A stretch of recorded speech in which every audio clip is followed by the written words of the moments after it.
We believe that real estate investment is not measured in dollars or doors, but in relationships and the lives that you change and improve with everything that you do.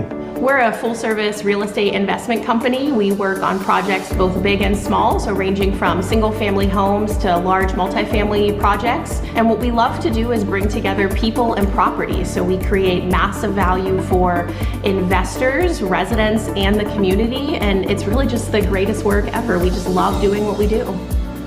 We think the thing that we do that sets us apart the most is our property management. We think that if you create a customer experience that is unrivaled, people are going to be your fanatical fans, and we see that with every single one of our residents. We say that we're real estate investors because that's what people understand, but really we're investing in relationships. That's right. We are using ourselves as a conduit to bring together investors and residents, and in doing so, creating value for everyone that's involved there. We want to partner with investors for a lifetime to build generational wealth, to create a dynasty, and to create something that will last beyond our time on this earth. And when we're partnering with the residents who live in our properties, we think the exact same way. People just love living in our properties. They don't want to leave, and we'll even help them buy a home when that time does come for them. And that's, of course, a win-win for us and for the investors. It's an interesting path how we came to be full-time real estate investors. So prior to doing this, Nick had a long career in technology, and I'm a physician. And we love how we're able to take the culture and technology and best practices from those two industries, talking about continuous improvement and serving people, and applying that to real estate. Real estate has such a family focus. That starts with our family. So even though our children are quite little, we involve them in what we do. They know that we get the privilege of creating living experiences for people. We're creating a legacy not just for ourselves, but for our children and for all the families that we serve. We are so proud to be a family-owned business, and it's a huge part of what we do.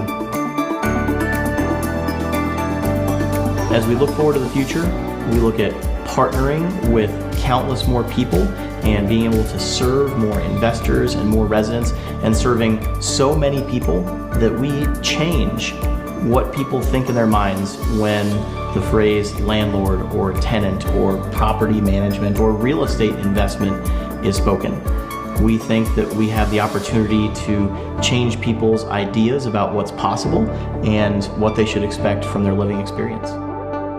If you'd like to be a part of this story, if anything you've seen here resonates with you, if you'd like to invest with us, go to meetblackswan.com right now and schedule a call with us today. We'd love to connect.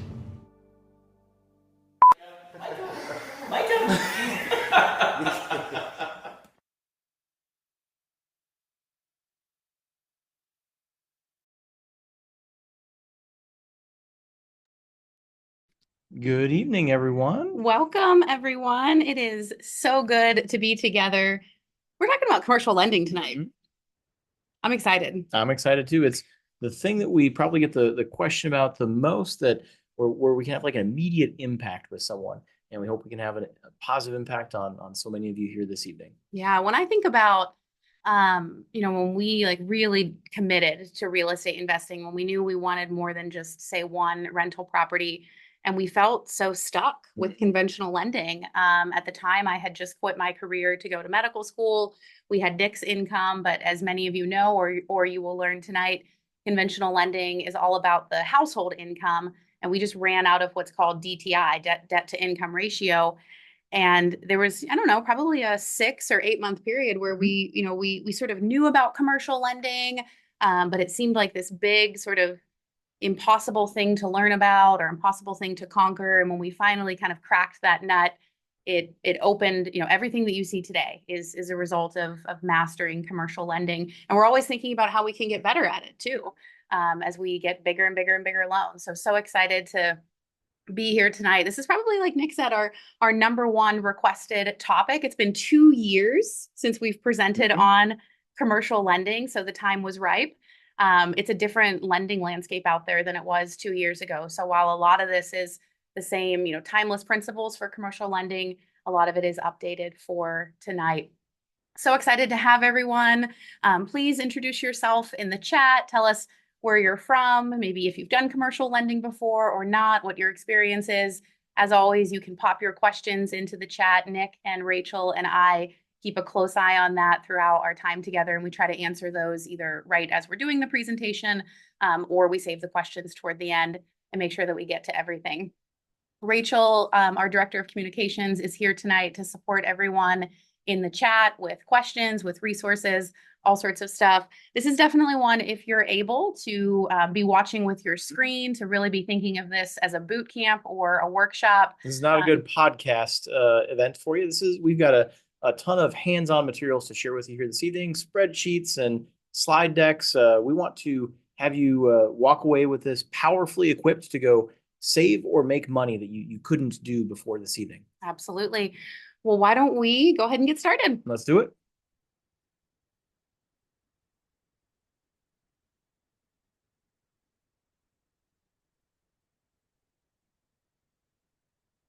Here we go.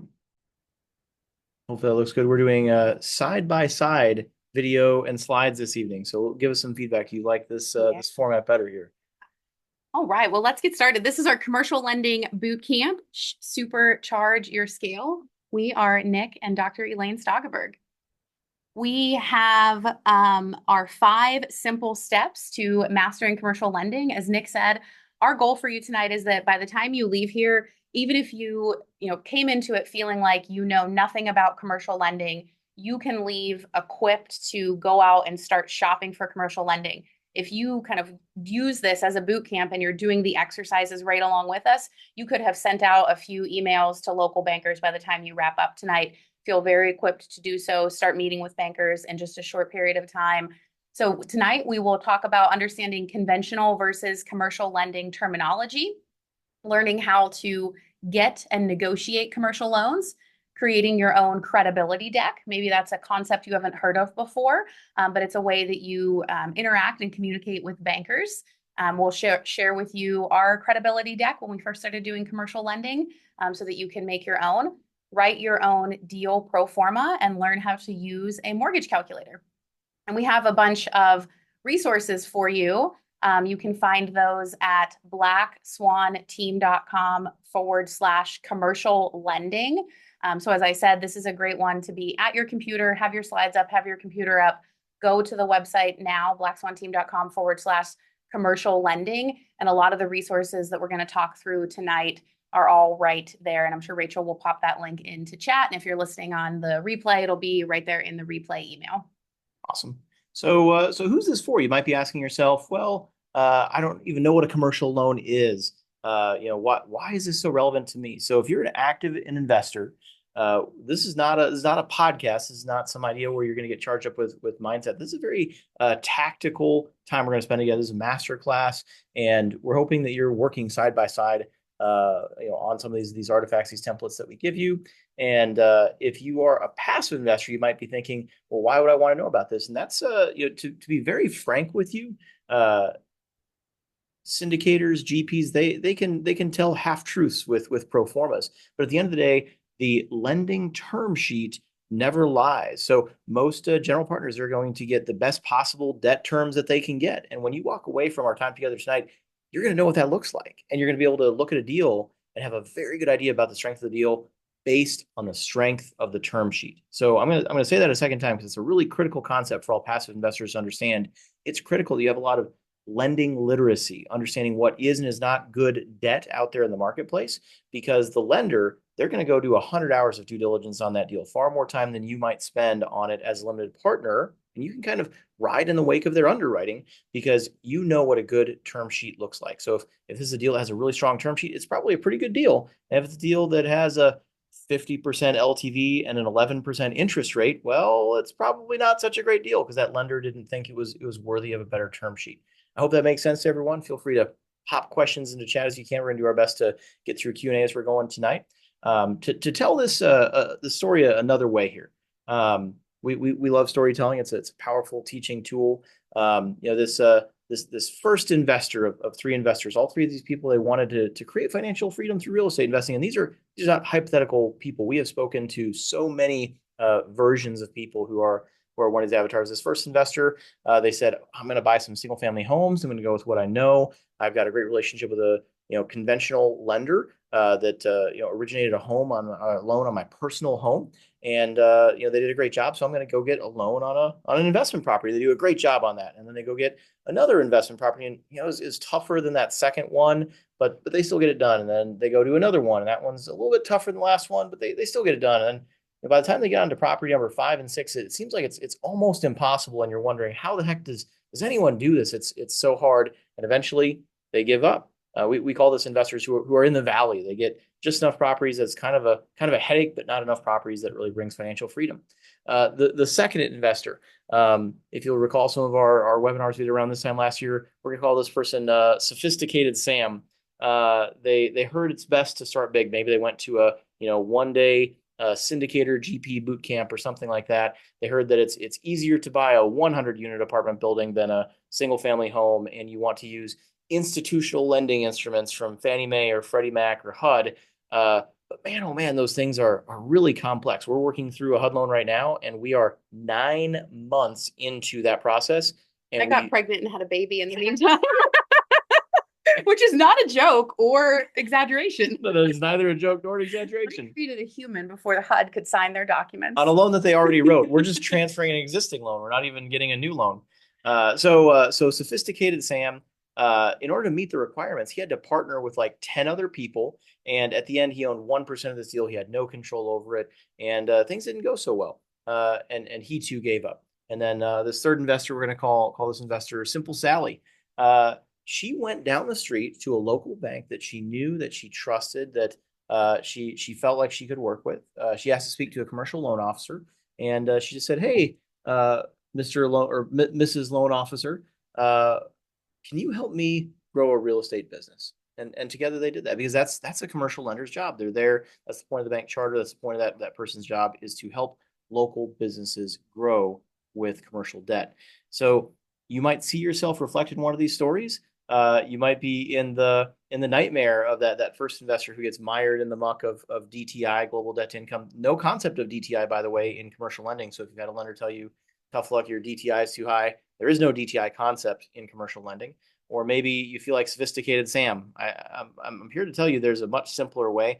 The commercial lending way is a fraction of the complexity of using Fannie Mae, Freddie Mac, or HUD. And if you resonate with investor number 3, we think that might be a good idea for like 90% of investors in their journey towards financial freedom. So as Elaine mentioned, we've got a number of gifts for you here. You'll get a recording of this webinar. So if you want to go back and listen to it again as you're going through and filling out some of these artifacts, we'd encourage you to do so. A copy of this slide deck. There's going to be lots of salient points here in the slide deck you might want. Then a personal financial statement. If you haven't completed this, I strongly recommend you do so. In Elaine's coaching program, she encourages her students to do this once per month. We have done this once per month for 15 years. Wow, that was a little gross. Sorry about that, guys.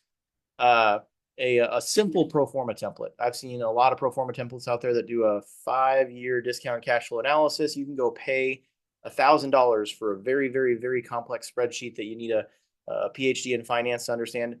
Unfortunately, the lenders can't understand those spreadsheets either, so they're somewhat valueless in our opinion. We have a really simple pro forma that you'll be able to fill out to understand if a deal is a good deal or not, and communicate that to a bank. If you're wondering, how do I ask the bank for money? We've got like a 5-sentence email that you can use. You're welcome to carbon copy it to ask a bank for money. It's really that simple. A statement of real estate owned, or a real estate resume. We'll give you an example of that. We'll give you an example of not just a credibility deck, but our credibility deck from not that long ago, from 2018. Mm-hmm. And you can see us bragging about our $3 million in assets under management and our 10 doors. And we hope that inspires you. Like, it's not that long ago, and it's not that many doors ago, relatively speaking. The path of growth, when you have the right strategy, the right standards, it's an exponential growth curve. So we hope you find that inspiring, or at least amusing. I don't know. We were dreaming big back then. And then an example term sheet. So the goal of all this stuff is to get a term sheet, to get a proposal from a bank. And so if you've never seen a term sheet before, well, that might make it hard to evaluate a term sheet, to solicit a term sheet, to at least act like you've been there before when you're sitting down with a banker and soliciting for a term sheet.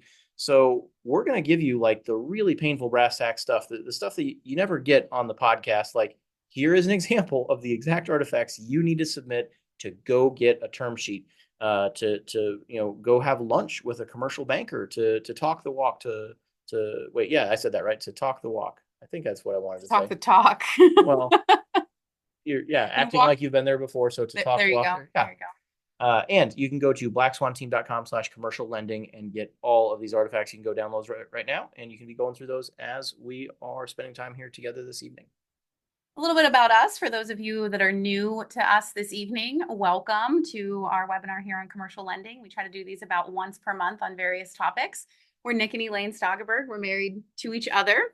As Nick mentioned, it wasn't very many years ago that we were scaling our own single family home portfolio and doing exactly what we're showing you here for commercial lending. Today we have about 375 million, inching ever so close to 400 million in assets under management. We're vertically integrated, so we own and operate everything. We run a property management company, Black Swan Living, to take care of our assets. We've raised about 75 million in capital, and our private equity fund our next private equity fund that will be open is our Secure Freedom Fund. You can join the waitlist there at securefreedomfund.com. We have a very successful real estate sales team, hang our license at Keller Williams, about 180 million, so inching close to 200 million in lifetime sales there. I'll be speaking at Keller Williams Family Reunion, which is the largest real estate conference on earth. There will be at least 35,000 real estate professionals, and I get to be on the stage there. I'm excited. I'll pretend Gary Keller's on the stage with me or something. There you go. It's a panel speaking spot. Let's be clear. It's not a keynote. It's a very humble spot on serving investors. Unbelievably lucky to be part of that Keller Williams ecosystem of the real estate sales team. We're also real estate developers. So we spent the last many years developing Stonehaven townhomes. We finished the townhome portion of that. And then right across the street, we are building Stonehaven apartments to continue that community. And that's currently in progress. I was just there today. I know. I was excited. The third floor is all sheetrock. Videos on Facebook. It looks amazing. It looked very good. And then I added this to our deck this time around. We now have 5 wonderful children. I like that. Too. I thought it was kind of cute. Like, this is all the ways we've scaled our lives. And an icon to go with it. I didn't get that far. Next slide. Yeah. We like everything at scale.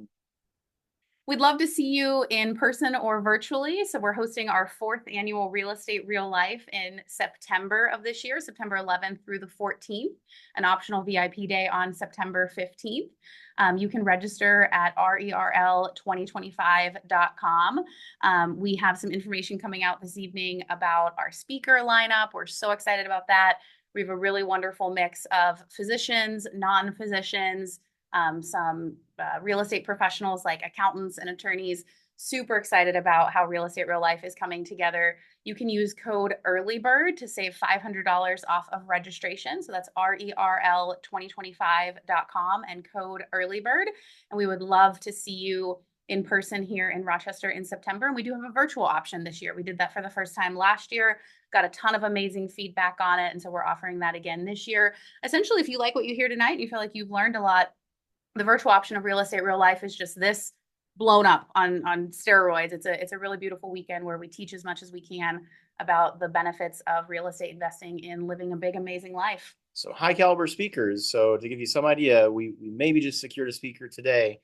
So this person is actively building as many multifamily units as we own and operate in total. So you took our entire $3 billion portfolio, except you were building it all at once.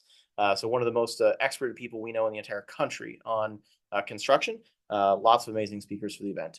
We'd love to see you there, either in person or virtually. And then, of course, the Black Swan Secure Freedom Fund. You can go securefreedomfund.com right now and get on the wait list if you would like. You can get a 10% fixed rate of return in this vehicle. We should have some availability in this fund in the near future. Not today, but in the near future, we'll have some opportunities coming soon. So we're very excited to offer this in 2025. If you've been around us for a while, you've heard us say this over and over and over again. It's our belief that in real estate, the deal plus the debt is what creates the magic. The two really have to come together. And for many years through, say, 2017 to maybe 2023, debt was so cheap. It was so easy to get. You could just knock on any bank's door and get a loan at 2.5% or 3.25%. And so there really wasn't a lot of emphasis placed on debt. There really wasn't a lot of education or talk about debt. And yet it's really the debt that makes the deal. And over the last several years, many people have learned that often the hard way. If they're in, say, a syndication or a fund that has variable rate debt and that mortgage payment has gone up so much that maybe there's a capital call or even loss of capital, they're learning the hard way how critical the debt is. Or maybe you've hit some roadblocks in being able to access debt to grow your portfolio. And so you're learning that the debt piece is really important. So the deal plus the debt is what creates the magic. And then the larger the deal, the more important the debt becomes because there are fewer lending options. So we'll talk about that tonight. We like to say for every hour you spend finding a deal, you should spend an hour finding great debt, and really think of them as like it's for the love of the game. It's the thrill of the chase. Of course, it's amazing to get something under contract, to get it at the price that you want or the terms that you want, or if you're lucky, both price and terms. And you should think that same way about finding high quality debt. You need to go out and find the best deal on the debt so that together you can create that magic. We believe that mastering commercial lending is the number one thing that releases investors from stagnation. And as you can see on our previous slide, we are all about scale in everything that we do. And that's why we love teaching about commercial lending. Now, if that doesn't get your attention, here's a headline we can throw out there. So in 2024, just a few months ago, we got $22 million of debt in one phone call. We got $22 million of debt in one phone call. How do we do that with commercial lending relationships? Commercial lending is a real estate business. It's a banking business. It's a relationship business above all. It's a hopelessly unfair business. So the people that have those established track records of success, those established relationships, they have a hopelessly unfair advantage against the people who don't have that already. We're going to equip you with the tools so you can understand the rules of the road so that unfair advantage can work for you and not against you. And one day maybe you'll celebrate that commercial lending can be a hopelessly unfair game. But if that $22 million number, while eye-popping, may seem unrelatable to you, let's talk about how we got our very first commercial loan.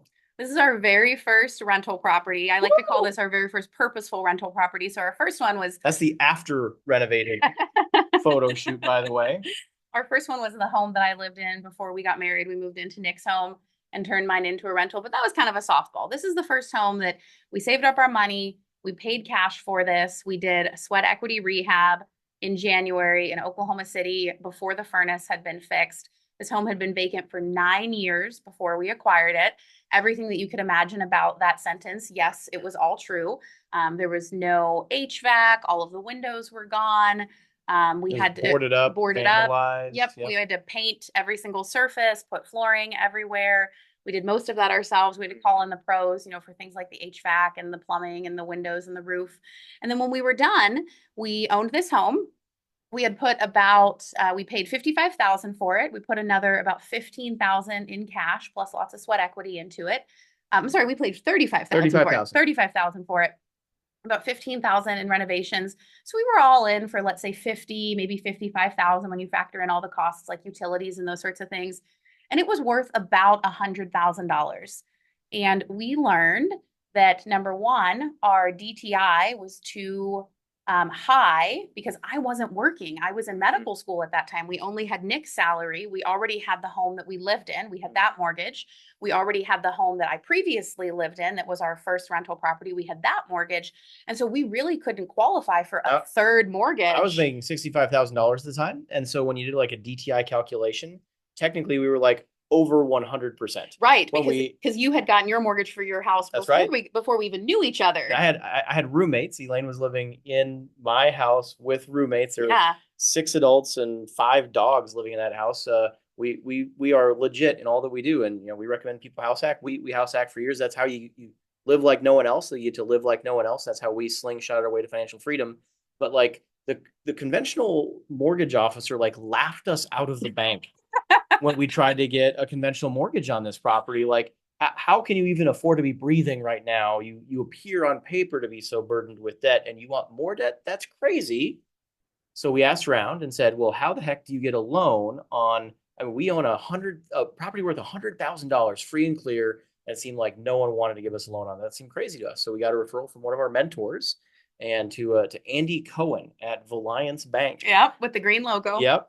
And here's the interesting thing: like, there's all kinds of problems on these houses, right? Because the bankers, they maybe don't want to see the inside of it because they don't usually get renovated as nicely as we renovate our properties.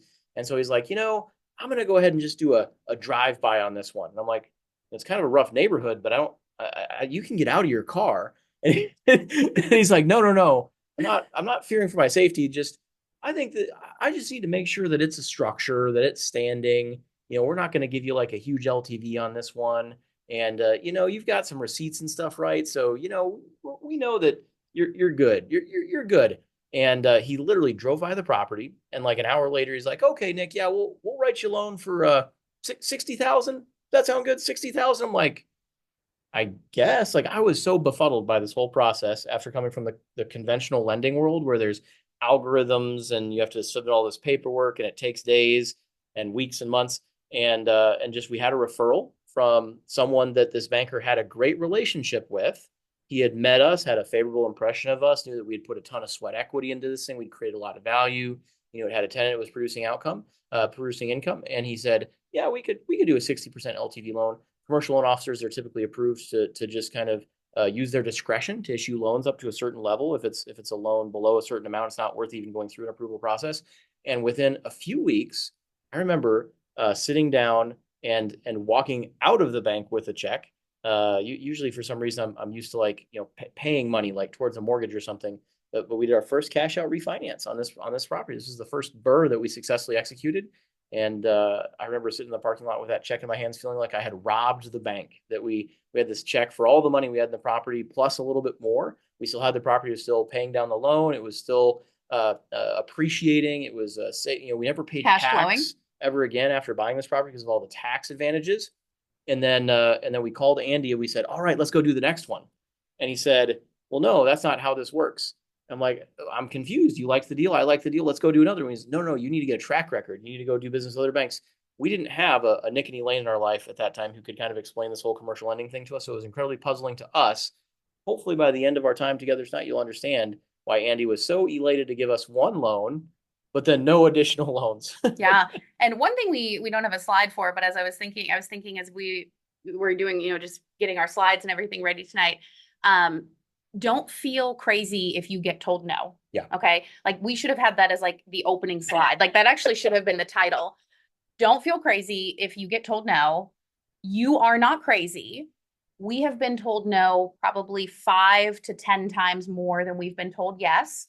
That is not about you. It's about the bank, what's on their balance sheet, what they're hungry for, what the appetite of the bank board is, all sorts of things. But we've been told no a lot along the way. You will be told no a lot along the way too. And you might start to think like, am I the crazy one? Just keep going till you find your yes. And then you'll start to get more and more and more yeses. So this was our first loan. Let's talk about a very recent commercial loan. I think our most recent commercial loan. Yeah. This is a Residence Discovery Square. We did a whole webinar on just how incredibly successful this project was. We bought this property at a favorable price, did some renovations, did some unit build outs very rapidly, and increased the value of the property by $6 million. We doubled our money in like 18 months or 15 months or something crazy. It was like a 70% IRR turnaround effort on that particular project. Normally, an asset of this size, you'd go to like Fannie, Freddie, or HUD to get financing. But those groups underwrite to a very specific set of criteria. And we had improved the income and increased the value of this asset so quickly that it did not fit anywhere in their underwriting criteria. Like they thought it was quite implausible what we had achieved with this particular asset. And so we talked to a loan broker, got a couple proposals from some other regional banks we hadn't worked with before that were like pretty good proposals, but not amazing. And then we got we called our trustee commercial banker that we had done many deals with, and we said, "Hey, John." His name is John or Johnny. If you're a really good friend. And hey, John, would you like to write us a loan on this property? He's like, oh, Nick, been waiting for you to give me a call on this one. Absolutely. I can't wait to do a tour. And I told him kind of what we were looking for. You'll see an example what that looks like. And he just kind of like thinks about it for a second. He's like, yeah, we could probably do that. And that's it. $22 million from one phone call. because we put years into this relationship, demonstrated that when we say something, we do that thing. We've shown through project after project after project, working with that bank and other banks, that we pay our debts, that we maintain our properties, that the financials that we submit are accurate, the pro formas that we make are accurate predictions of the future. And so banks are eager to lend to us. And anyone on this call can do exactly what we did. You can't snap your fingers and make it happen overnight, but anyone on this call can do exactly what we did. Yeah. I hope somewhere you see yourself, you identify there, whether you've done zero real estate and you're thinking about your first investment property and getting your first commercial loan, or you're thinking about scaling. We started with $60,000 loan. Our most recent loan was a $22 million loan. Scaling anywhere in between there, or if you're thinking about scaling, a hundreds of millions of dollar portfolio like we're doing today, we hope you see yourself in these examples. All right, let's talk about different types of debt. So here's where we're going to get into our terminology part of our presentation. Terminology is so important. And once you see this, I think presented in this way, our hope is that you're like, oh, it really is that simple, right? Sometimes people hear commercial lending and you're so used to conventional lending, say the mortgage that you have on your personal home, that I personally have this belief that because the words are so similar, our minds are just like, it's so impossible to keep them apart. Conventional, commercial, I don't know which one is which. And that's not true. It's actually really simple to keep them apart. And we're going to teach you all of the terminology that you need here in the next few minutes. So there are different types of debt. Conventional is the type of debt that you might get on an owner-occupied property. You can use conventional debt for investment properties. Each borrower can get up to 10 conventional loans for investment properties. So a married couple, if they each got their loans separately, could theoretically get up to 20 conventional loans.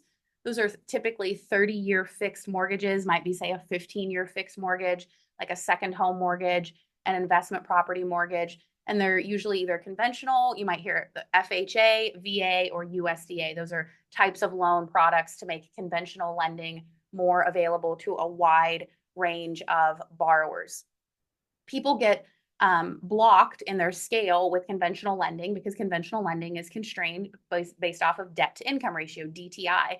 So even though theoretically a married couple could get up to 20 loans if they each got 10 loans, in all of the time that we've been doing this, all of the hundreds of investors we've talked to, we've never met a married couple that like truly got 20, because the algorithm starts to break down. You have to submit insurance statements for every single one of those properties and property tax statements, and the software just literally breaks, and the conventional loan underwriter usually just says, we can't get it approved.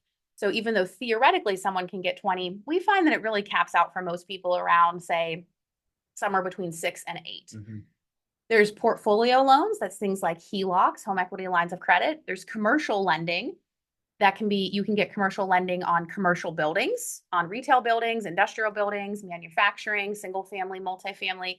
And then there's institutional lending, like Wall Street debt, what's called bridge debt, HUD, Fannie Mae, and Freddie Mac. So we're really going to hone in on commercial lending, because at the top, we talked about those 3 investors and how you could make the jump to HUD, Fannie, or Freddie, but it's so complex, and it often results in having to get so many different people in the deal that you as an investor get a very small slice of that deal. And commercial lending is really the sweet spot for people to scale their portfolios. Yeah, so we touched briefly on asset types. You can get a duplex, triplex, quadplex with a conventional loan. I actually really love the idea of getting a duplex or a quad, not a triplex. We that's our least favorite asset type of all the asset types, but we love house hacking, and like young people on our team, we strongly recommend that they get a 2 or 4 bedroom property and rent by the room, or they purchase a duplex or a quad and they live in one unit and rent the others out. You can get really strong loan terms with a conventional loan, especially if it's your primary residence. If you are purchasing an investment property, you get penalty points in the algorithm. If you're doing an investment property that is a multifamily, you get additional penalty points. And then if you're doing a cash out refinance on an investment property that's a multifamily, you get additional penalty points. What that means is if you were to go get like an owner occupant single family mortgage, you might pay a 6.5% rate right now. If you were to go to a cash out refi on a non-owner occupied quad, it might be like a 9% interest rate from all those penalty points. And the conventional loan originators, they don't really tell you about any of that, because it doesn't exactly like help them sell the loan. But if you have like a small multifamily property, you almost always are better served getting a commercial loan if you're not occupying it. It almost always only makes sense to do that if you're owner occupying it. Commercial loans are kind of interesting because you can get them on just about anything. As Elaine mentioned, it could be, you know, a retail building or office building. I don't recommend you buy an office building right now, but you could get it on a single family, multifamily. It could be on a piece of equipment. We have commercial loans on tractors. We have a stump grinder, an industrial stump grinder attachment for a tractor that has a commercial loan on it. It's a thing of value that produces income.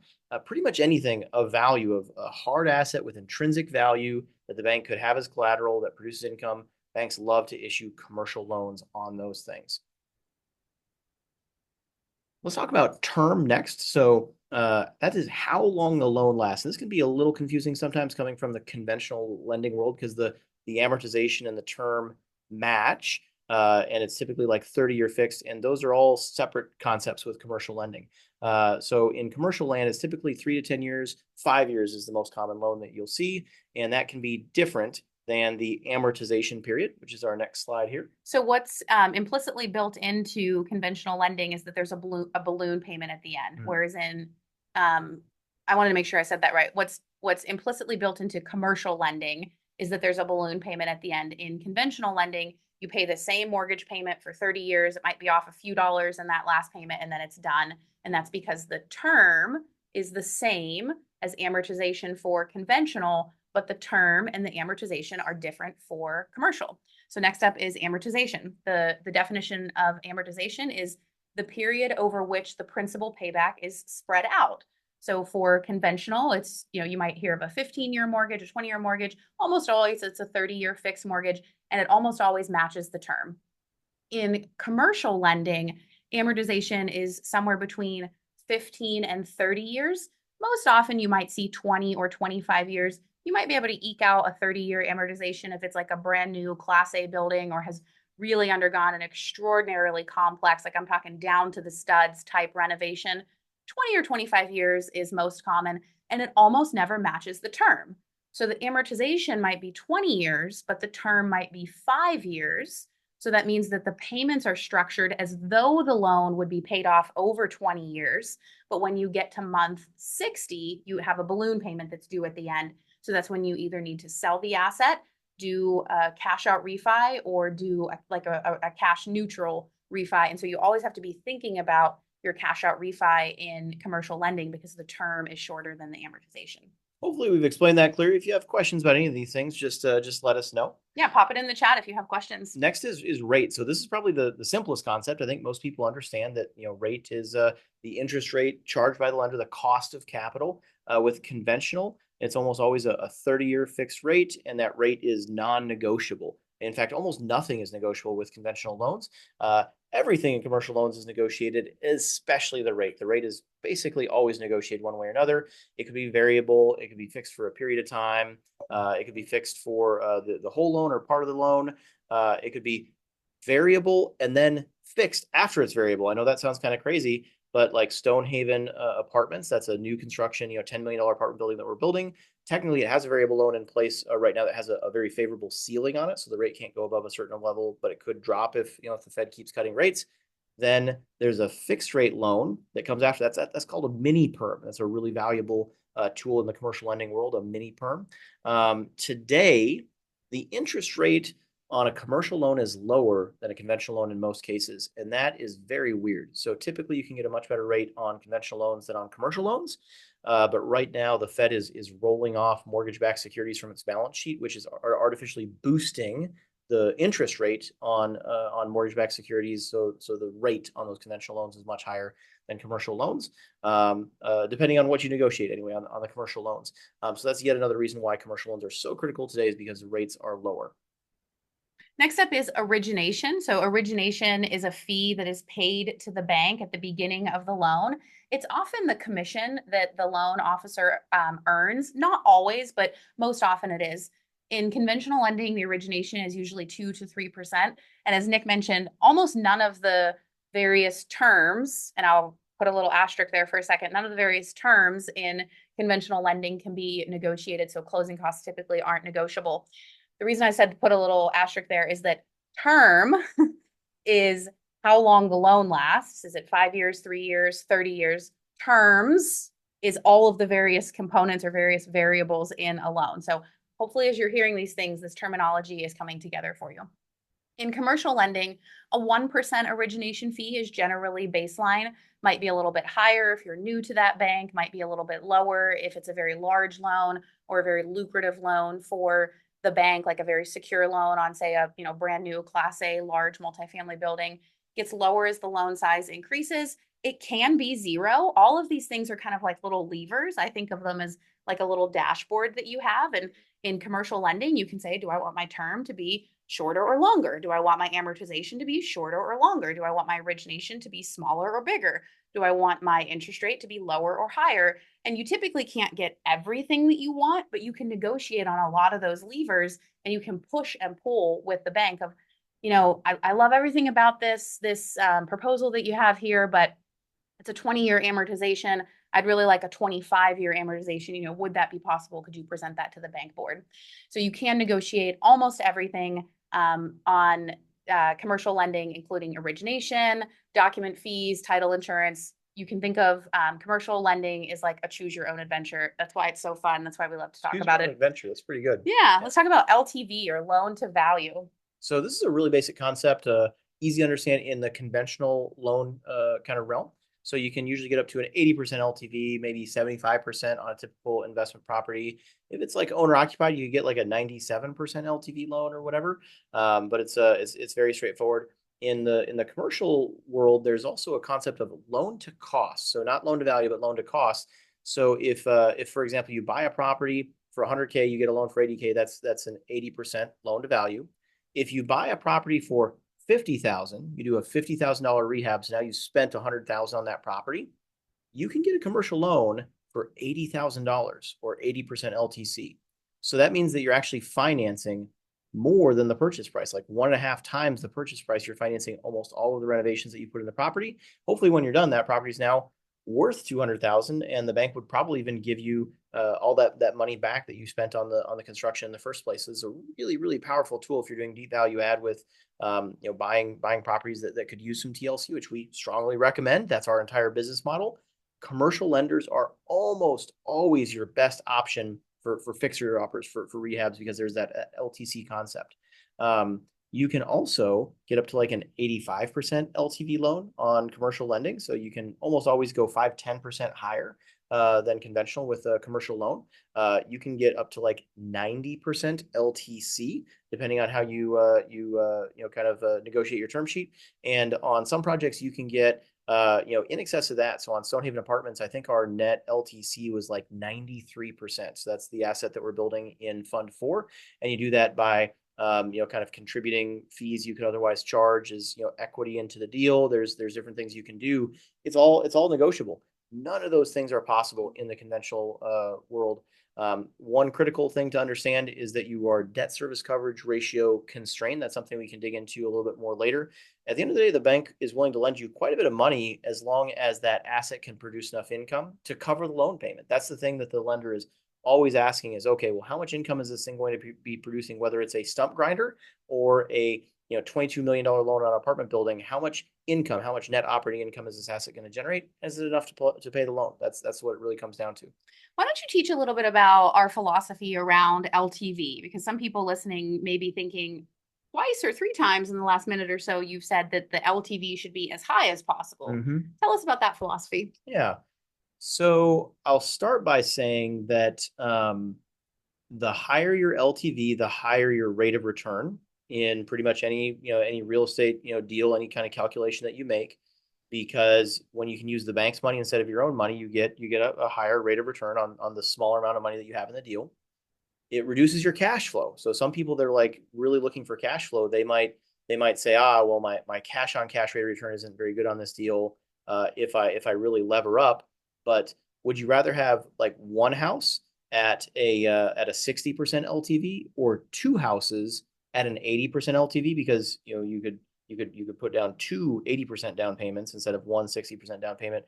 I would rather have 2 houses than 1 house. And if I could have 4 houses with 10% down instead of 2 houses with 20% down, I'd rather have 4 houses than 2 houses or 1 house. Hopefully that really simple example can can help you see how that's super advantageous. There's some school of thoughts that it's great to own real estate with cash. I mean, that's like the safest thing that you could possibly have, is to have no debt whatsoever. But if you look at it, your unlevered return on real estate, it's not great. In our opinion, you're probably better off just kind of putting your money in the stock market, something that's more liquid, that's less hands-on. You're probably looking at, like, at best a 10% annual rate of return, maybe a 5% annual rate of return. Heck, we'll pay you a 10% fixed rate of return in the Secure Freedom Fund, and you don't have to go through all the rigmarole of owning properties. The debt is what really makes the deal amazing in real estate. American real estate in the United States is eligible for the most favorable debt of any asset class in the entire world that's like accessible to normal people.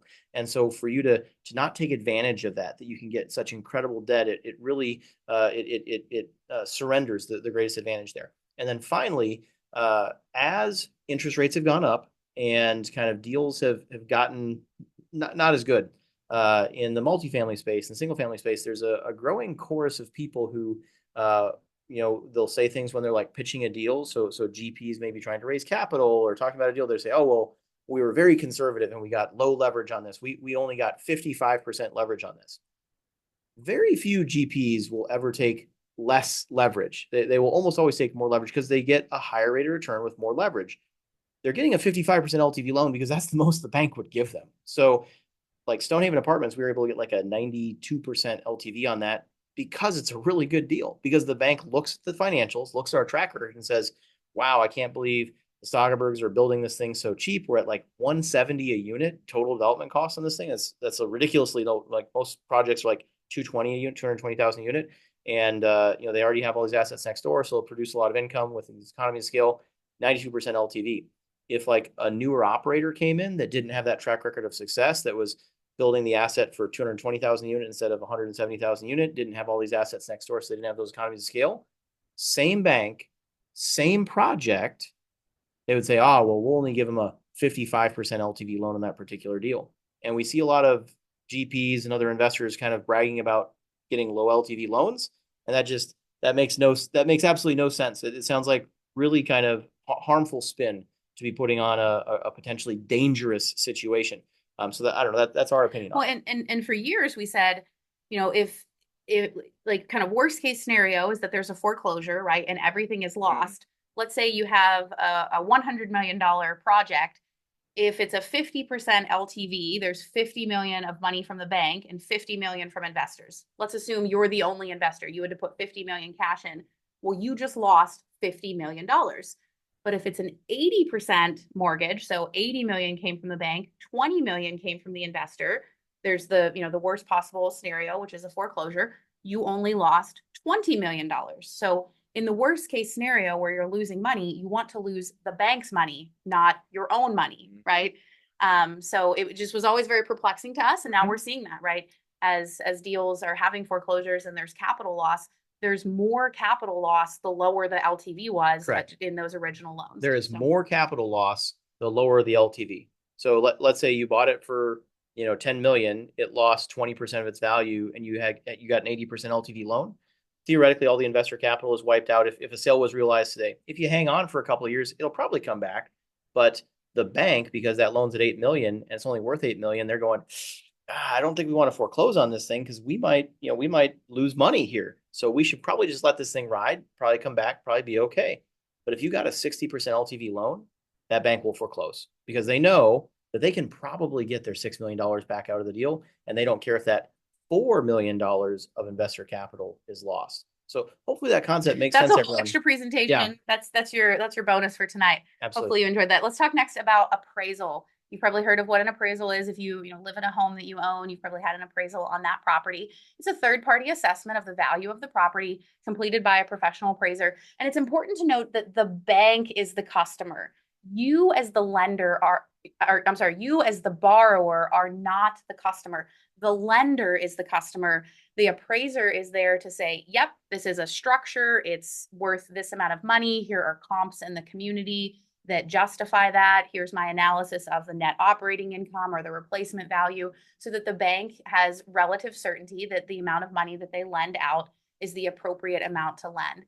That being said, it helps you to make friends with the appraiser so that you can influence them about what you believe the property might be worth in terms of showing them financials or local comps or blueprints or tax materials or anything that you have to justify to them the value that you're looking for in that property. We should do a whole webinar just on appraisals. On appraisals, we have yeah. a very different, we have the opposite approach to appraisals of most people. Most people see the appraiser as kind of like the enemy, and they're our best friend. Oh yeah. They better love us and love the asset, or we're all going to have a bad outcome. Yep. This is a critical concept to manage in commercial lending for sure. So in conventional lending, a third-party appraisal is almost always required. Sometimes if it's a very low LTV, like let's say it's a, maybe stereotypically, maybe like an older retired couple and they're downsizing and they buy a $300,000 house and they put $250,000 down as a down payment. Maybe that's how much equity they harvested from, selling their larger house.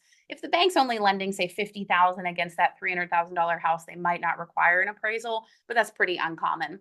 In commercial lending, there's all different types of appraisals. So many appraisals. Again, right? Everything is negotiable. And some people listening right now may be feeling like, gosh, if everything is negotiable, if there's this big dashboard with all these levers to turn, this is so overwhelming. I'll never be able to figure it out. No, you should be thinking about this as this is a lot of fun because there are a lot of different ways that I can optimize these things. Get your first commercial loan, get your feet wet, and then start to optimize the next one and the next one and the next one and the next one. I'm adding all sorts of like commentary here in addition to our terminology. You all getting value out of this? Yeah. I hope you are. We love talking about commercial lending. So there's a full appraisal, which is when an appraiser comes out, they tour the building, they look at different unit types in the building, they collect all the documents and the financials, takes a couple of weeks for the turnaround time. There's a drive-by appraisal. That's what Nick described in our very first commercial loan. There's a desktop appraisal, which is exactly kind of what you might think it is. They look at pictures, they look at government data, tax data, they look at financials, those sorts of things. Never visit the property. They don't visit. There's a comparative market analysis. That's also called a CMA or a broker price opinion, a BPO. Those are kind of similar documents. It's where a professional like a real estate agent or a broker or an appraiser kind of looks at all of the data. You might sort of do an ad hoc layperson CMA if you're considering buying an investment property in your area and you go to Zillow and you click on all the comps and you look at all the comps. You're essentially kind of creating a mini CMA there. There's an internal bank evaluation, which is where the bank takes care of that, the bank board or the bank underwriting department, and there's no third-party appraisal involved. So up to now, there's a licensed professional that's doing these evaluations, a licensed appraiser, or in the case of a CMA, a licensed real estate salesperson, or in the case of BPO, a licensed real estate sales broker.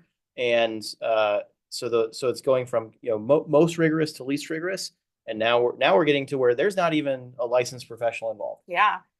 People want webinars on appraisals. We got a lot of pings on that one. We'll put it on the schedule. There you go. And let's talk about creative options. So by now, you know the answer to this one. In conventional, there's not really a lot of room for creativity. There's what the bank gives. These things are highly regulated by the government. Keep in mind that the purpose of conventional lending is so that owner occupants can live in homes. It's not so that investors can get all sorts of creative options. So things like seller carry, contract for deed, loan assumption, they're all generally prohibited. Sometimes you're able to get it through. Sometimes people do it without the knowledge of the bank. They're kind of doing it on the sly. But in general, in those loan documents, those types of creative options are all explicitly prohibited. And then in commercial, anything's possible. Anything is possible. We've done lots of seller carries. We've done several contract for deeds. We've done several loan assumptions. We've done all sorts of other, I mean, if you can name it, we've probably done it. And it's trade fun. Chickens for that property and use that as collateral. Because remember that early slide, right? The deal plus the debt is what creates the magic. So when we get something under contract, we're not just thinking about price and closing date and terms. We're thinking about, the current owners, they have a loan on it at, say, a 3.5% rate that has a few more years left on it. If we bought it with today's interest rate, we probably can't pay that price. But if we can assume that loan for another couple years, do our value add during that plan, well, then all of a sudden that deal is pretty interesting. So that's an example of how the debt is what creates the magic. Depending on what debt we can get on that property, that could make or break whether we even get the deal under contract at all. So I hope that's a ton of fun as you're thinking about commercial lending is just like the world is your oyster. You get to negotiate, you get to work with different banks, you get to make friends. with different bankers. You get to understand their philosophies. And, some banks, for example, they can't really budge on origination at all. Other banks are like, oh, we're happy to take that down to zero. That's not something that's important to our bank. And you'll learn these things over time by working with more and more banks. And that leads us to scaling. In conventional lending, every additional loan gets harder. Remember, we talked about how it's DTI constrained.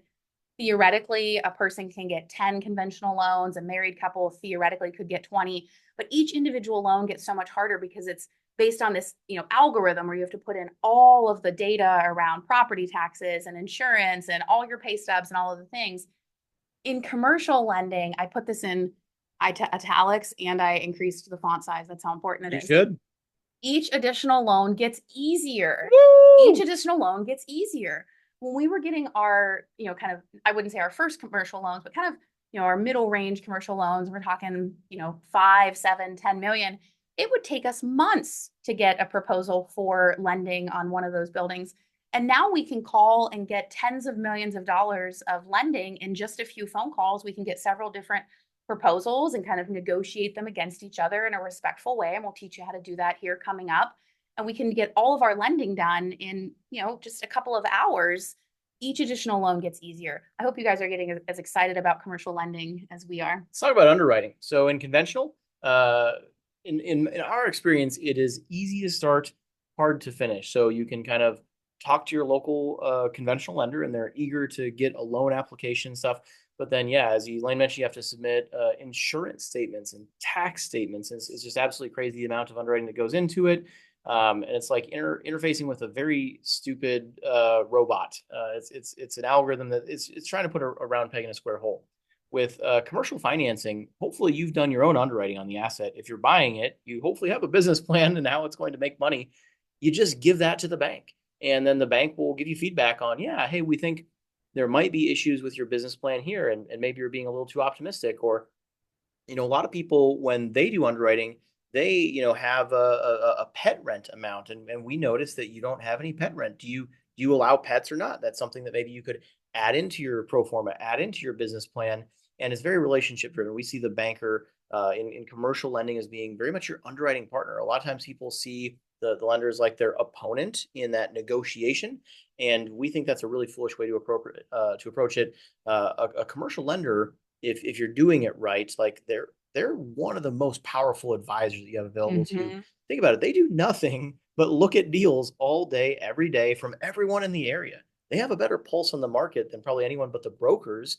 And they see people's secrets, right? They see, okay, this person, they put this in the pro forma, but then when we come look at their financials a couple years later, it actually looks like this. So, this is probably not a great way to do pro formas. You should probably do it this way, so it, more often reflects the actual financials a couple years on. So we absolutely love the underwriting process in commercial lending.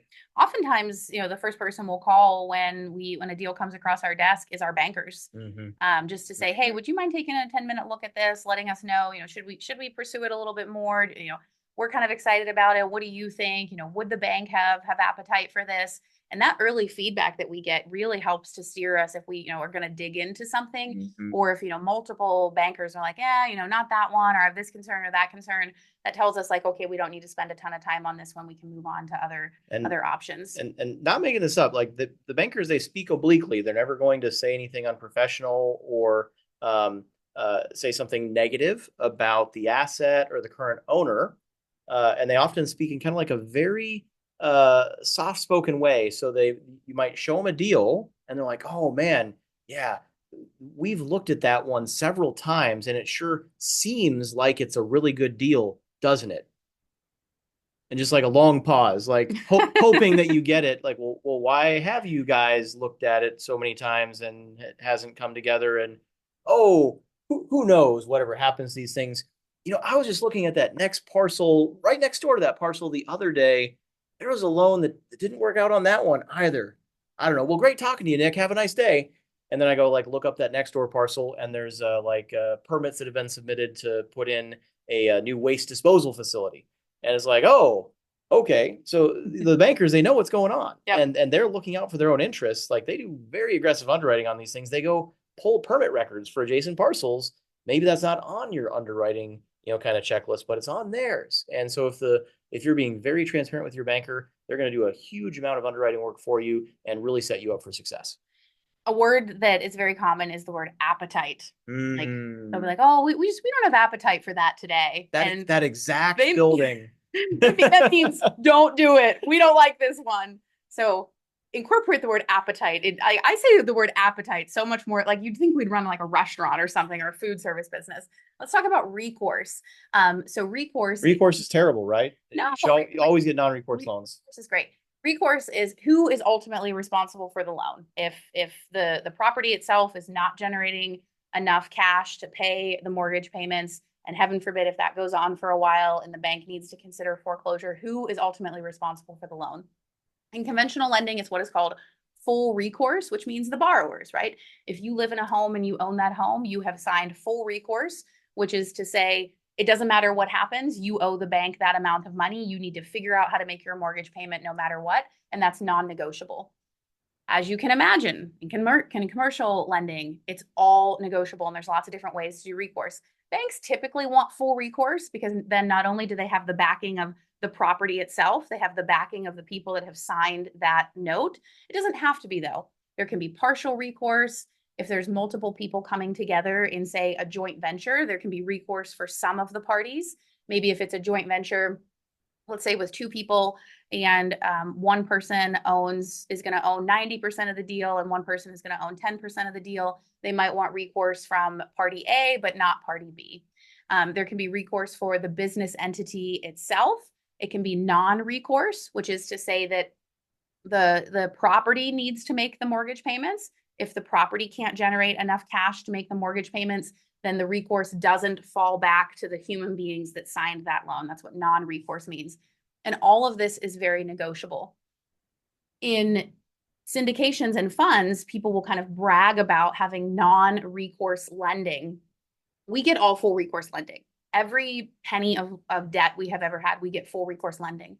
We do that because we get much better terms from the bank, and that should intuitively make sense. The bank has both the property itself and then also our balance sheet as collateral in that loan that they can come to us and say, hey, I'm sorry if your rents were too low this month. Like, you still need to find a way to make the mortgage payment out of some other bucket of money that you have. It gets you a better rate, it gets you a better term, maybe better origination, all of those levers that we talked about as we went along. You can get better variables or, better, like, what's the word I'm looking for? Terms on those with full recourse. I also think if I was investing passively with someone who had a non-recourse loan, that would give me pause, because what it tells me is that if the worst case scenario happens, which is a foreclosure happens, they don't really have any actual consequences from that. They just kind of turn over the financials and the keys to the bank and they just kind of walk away, and there's no like hit to them personally. So I think it makes people a little less emotionally involved in their deals, a little easier to kind of crump at the end if things go south. And it kind of, I hate the phrase skin in the game. It just, I don't know, viscerally, I don't like it a lot. But having recourse is having a great deal of skin in the game, because you have to back your loan with your personal balance sheet. That's we're doing all these little mini classes on all the terms. Let's talk about cross shopping. This is the fun part. Yeah. So conventional loans, almost every conventional lender offers the exact same kind of rate, term, etc. as every other conventional lender. You can get slight, variations there, a little bit better rate or better, selection of services, better customer service from that particular loan officer, but it's basically the same thing. And then commercial, it is the complete opposite. So almost all lenders, you give them the exact same deal. And this one offers you a variable rate option. This one offers you a fixed rate option. This one will only do a 10-year. This one will only do a 3-year. And again, it has nothing to do with you, nothing to do with the asset. It has to do with the asset allocation, the risk exposure that bank has. And maybe they really want to have 10-year risk exposure right now, and this bank really wants to have 3-year risk exposure right now. You can guarantee that some of the banks will say no altogether, just because you've caught them on a bad day, or they don't like that particular location of the asset or whatever it is. So if you want 3 term sheets, you probably need to reach out to at least half a dozen banks, and you're going to see wildly different terms from those 3 term sheets. So you have to cross shop, and these terms change day to day. Literally, we've had situations where we request a proposal. Bank says, nope, sorry. And then they like call us back the next day and they're like, hey, someone just told us that they're about to pay off a big loan that's a multifamily loan. So we're going to have capacity available to lend to you. Do you still want a term sheet? So literally, nothing changed about the deal or about us. Just the situation changed the bank. So it's so critical to cross shop if you're getting a commercial loan. One of the biggest breakthroughs we got in our own personal journey as we were building our single family home portfolio is we'd gotten to a place where we wanted to have a blanket mortgage and do a large cash out refi over a big chunk of our properties. And we were working with a bank that we hadn't ever done debt with, but we were having a lot of dates, right? A lot of lunches, coffees, those sorts of things. And we just kind of kept getting no's. And then one day they called and they said, they were a bank that was very heavily allocated to agricultural land. And they said, one of our borrowers unexpectedly passed away. The family sold the farm and paid off I don't know, I think it was like 25 or 30 million of debt that was unexpected. Like that loan was relatively new. They were expecting that would be like a 5-year loan and it ended up being like a 1-year loan. And they said, so all of a sudden we need to place like 20 million and we want to place it in Rochester. So we're willing to write your loan. Like, when are you ready to sign? We had negotiated with that bank for probably 90 days or so. Nothing about us changed. Like the houses didn't change, the rents didn't change, the expenses didn't change. They just had an opening that was unexpected in their balance sheet and the resources that they had available. And we still lend with that bank to this day. It's one of our greatest banking relationships. Yep. So let's talk about this process. There's been some great questions. Feel free to keep the questions coming. Yep. We'll get to them here at the end. They haven't quite fit in to, because we're trying to stay in flow here, but we will make sure every single question is answered before we go home tonight. Even if you're not still physically here, catch the replay and your question will be answered. But hang with us, guys. Stick with it. Like, commercial lending is the key to your scale. Like, this is one of the most important things you can do in your real estate journey. The time you spend focusing on commercial lending will pay you massive dividends. Absolutely. So we've talked about some of these terminology items, and if you're confused about any of these things, just put those questions in a chat. Let's talk about the commercial lending process, because it's a somewhat involved process. This process is not advertised. These loans are not advertised. So unless you have a guide to walk you through it, it can be a very confusing process, and it can be a little bit of a roller coaster ride. So it begins when you solicit for a term sheet. You go to a bank and you ask the bank for a loan, and banks are chartered. All banks are chartered in one way or another to support business in the community. That's why the bank exists, to facilitate commerce. So they are always eager and excited to lend if they can, if there's allocation available for the thing that you want a loan on, and you just need to go find those banks. Once you've gotten some term sheets, you do some rounds of negotiation. We recommend doing like one strong round of negotiation. Some people try to do 2-3 rounds of negotiation until all but one bank kind of gives up.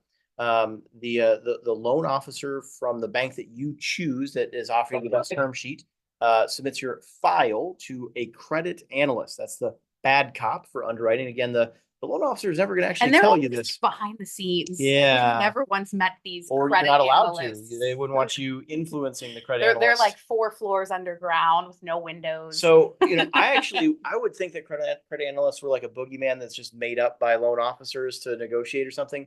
But I actually have a friend from college who's a credit analyst, and he's very good at what he does. And all day loan officers, who are basically like commission salespeople, bring loan proposals to him, and he underwrites them, looks at the numbers, and then, like, let's say it's an apartment building, he'll go out and he'll secret shop the apartment building. He'll pretend to be a prospective tenant. He'll go walk the property, see what condition it's in, see what the rents are. Yeah, they think they can boost rents $100 and they're going to do some renovations. Yeah, I could kind of see that.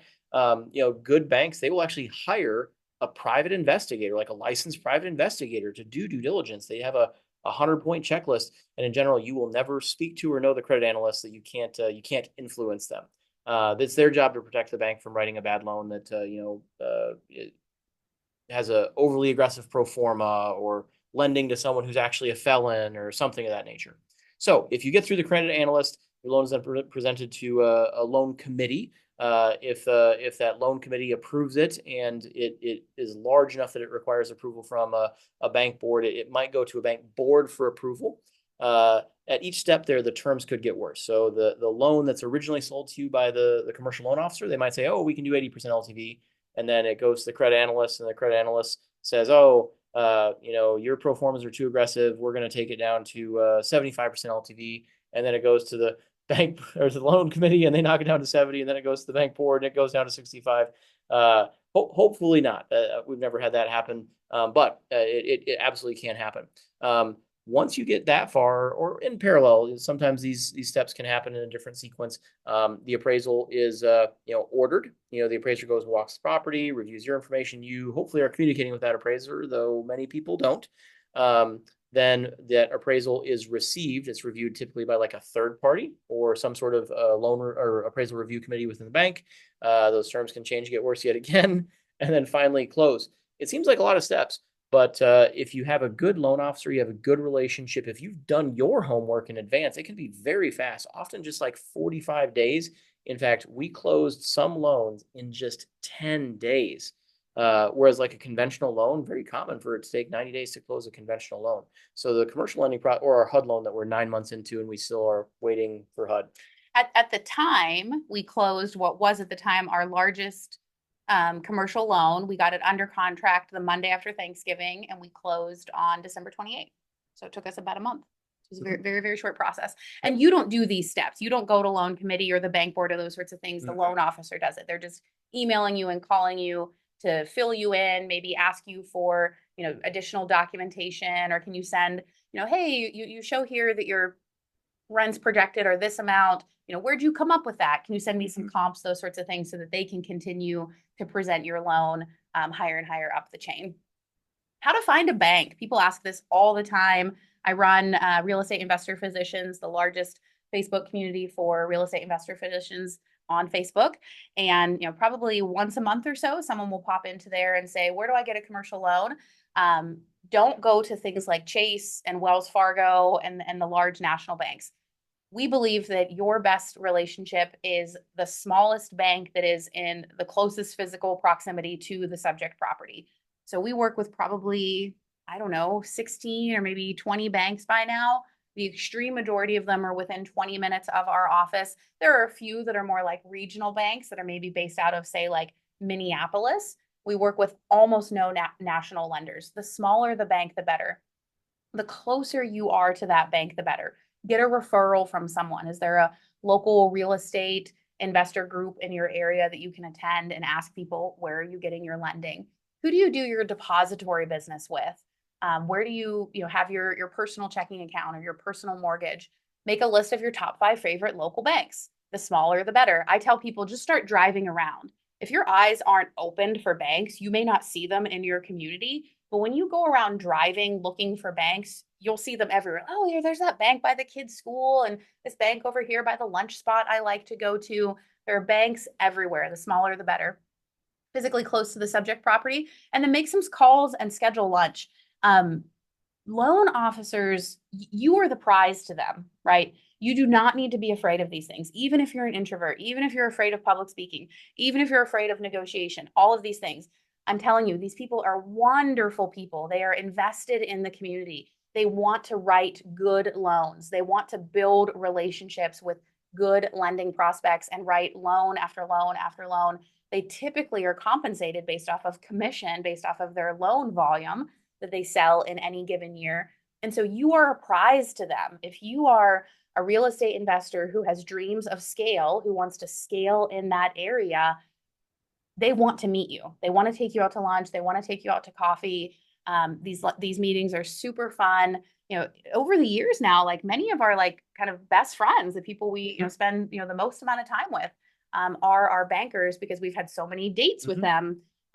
Enjoy these things. Just show up. We're going to show you exactly the credibility deck, the proposal. We're going to show you all the things. By the time we wrap up tonight, you will know exactly how to do this. This is like how to date a commercial lender, right? But I'm telling you, have fun with it, enjoy it, and know that they are eager to meet you. So what to bring to your first date. Let's get get into the meat and potatoes here. All right. So if you've never done this before, don't ever like fake it, but at least act like you've been there before, and just bring the right things. It's like showing up to a job interview with your resume, like you're prepared. You're gonna be nervous. That's okay. Just be honest about that, but show up prepared. So the first thing you're going to want. And you can get these resources at blackswanteam.com/commercial lending. So you can go there right now, pull these up and be looking at them as we go through these examples together.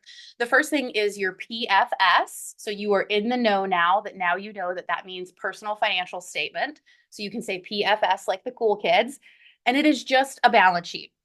All of your assets, all of your debts, add up the assets, subtract the debts. What's your net worth? That's it. It's no more complicated than that, but call it a PFS. You'll sound a little more sophisticated. You'll sound like you've done a webinar that taught you some things. And the bank needs that because remember, they're not underwriting to your income. They're underwriting to the strength of the property and to the strength of you as a borrower. Yep. So there's a template there for you to fill out at blackswanteam.com/commercial lending. There's a few things they're going to be looking at. They're going to be looking at first your overall net worth. So if your net worth is $5,000 and you're wanting to do a $5 million deal, they might look at that a little bit strange. They would love to see a net worth that's at least as big as the deal you're trying to do. Doesn't have to be, but they would like to see that. And they're also going to look at your liquidity. So the old joke is that banks hate lending money to people that need it. Banks only like to lend money to people who don't need it. So let's say that you're asking for a loan for $100,000 for an investment property and you have $150,000 in liquidity. Man, they are going to love to give you a loan because it means you don't need it. Right. Yeah. Just like how your credit score, if you're not using your credit cards, if you have lots of revolving credit available, that means you're a really good credit risk because you have credit that you apparently don't need that you're responsible in using, even though that's a little bit counterintuitive. They're also going to be looking to see what your real estate portfolio looks like. And that's going to be your schedule of real estate owned. So I'm going to skip down one bullet point here and look at your schedule of real estate owned. This is a Fannie Mae, Freddie Mac template. Here we have the Colliers format. We do a lot of business with Colliers. They're the largest commercial lender in the state of Minnesota. So we do a lot of business with them because we're a large organization these days. Your format need not be so fancy. It could be a simple list of 1, 2, 3 Main Street, 4, 5, 6 Main Street. Here's the rental rate on that single family home. Here's kind of what our income and expenses look like. It could be a simple, kind of a one-liner P&L for each property. But what kind of debt do you have on it? What's the debt service? What's the, kind of cash flow that it produces? They're going to get a really quick idea of what your experience is, what your track record is. Are you like upside down on those? Are you swimming in equity? What's your situation? So that's a schedule of real estate owned, sometimes called a real estate resume. If you're like a flipper, you could potentially put together a list of successful flips with like your purchase price and sale price. We don't do that, so we don't have that particular resume. Next, if you're getting started here, we strongly suggest doing a professional resume, and that is exactly what it sounds like. So here is my a little walk down memory lane. When I clicked on this, I was like, I wonder what's on Nick's resume. He works for himself. I'm actually quite proud of myself. This looks pretty good. Entrepreneur, architect, software engineer, husband, father. These days it's husband and father first, but yeah. So this was applying for, I think, an enterprise architecture job at Mayo when I was, doing the full-time IT thing for Mayo Clinic, doing a startup for them. This speaks volumes to your background. If you happen to be a physician, that is the most bankable profession to a commercial lender. I'll say that again because it's so unbelievably critical. Mm-hmm. If there is an MD or a DO or some MPSS. nice looking letters after your name, make sure you have those letters after your name because bankers absolutely love to see that. That means that you've done something difficult, that you stuck with something for a period of years, went through a tough training regime, and you have some sort of credential that entitles you to some amount of income that probably makes you a pretty good credit risk. So strongly recommend having a professional resume in there. 3 years of tax returns. That would be several thousand pages for us, so we're not going to not show those. And then finally, a credibility deck. And sometimes this is just a one-page thing.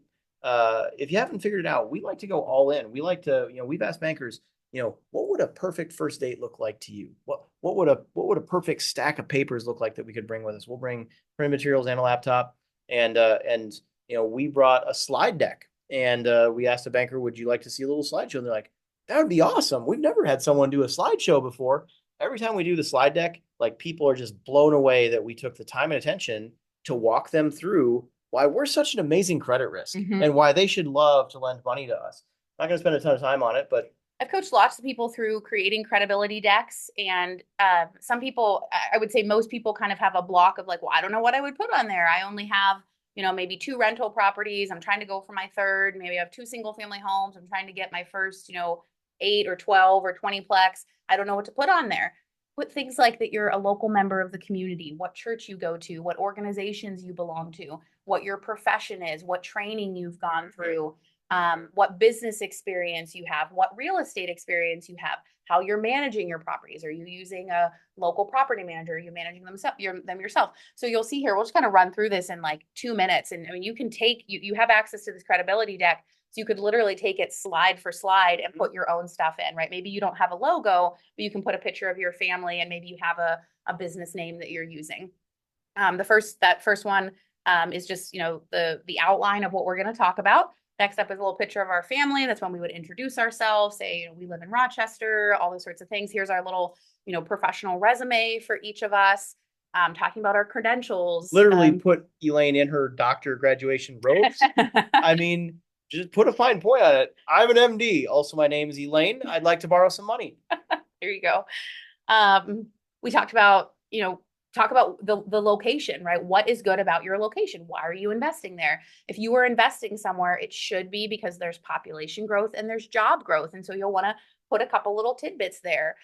Talk about what's great in that community. Is there a new employer coming in? Is there new, commerce happening? What's the hubbub in your community? Put that in there. This is hilarious. People always complain about regulations in our environment. So we talk about how that creates a moat around our assets that protect it from competition, as Warren Buffett would say.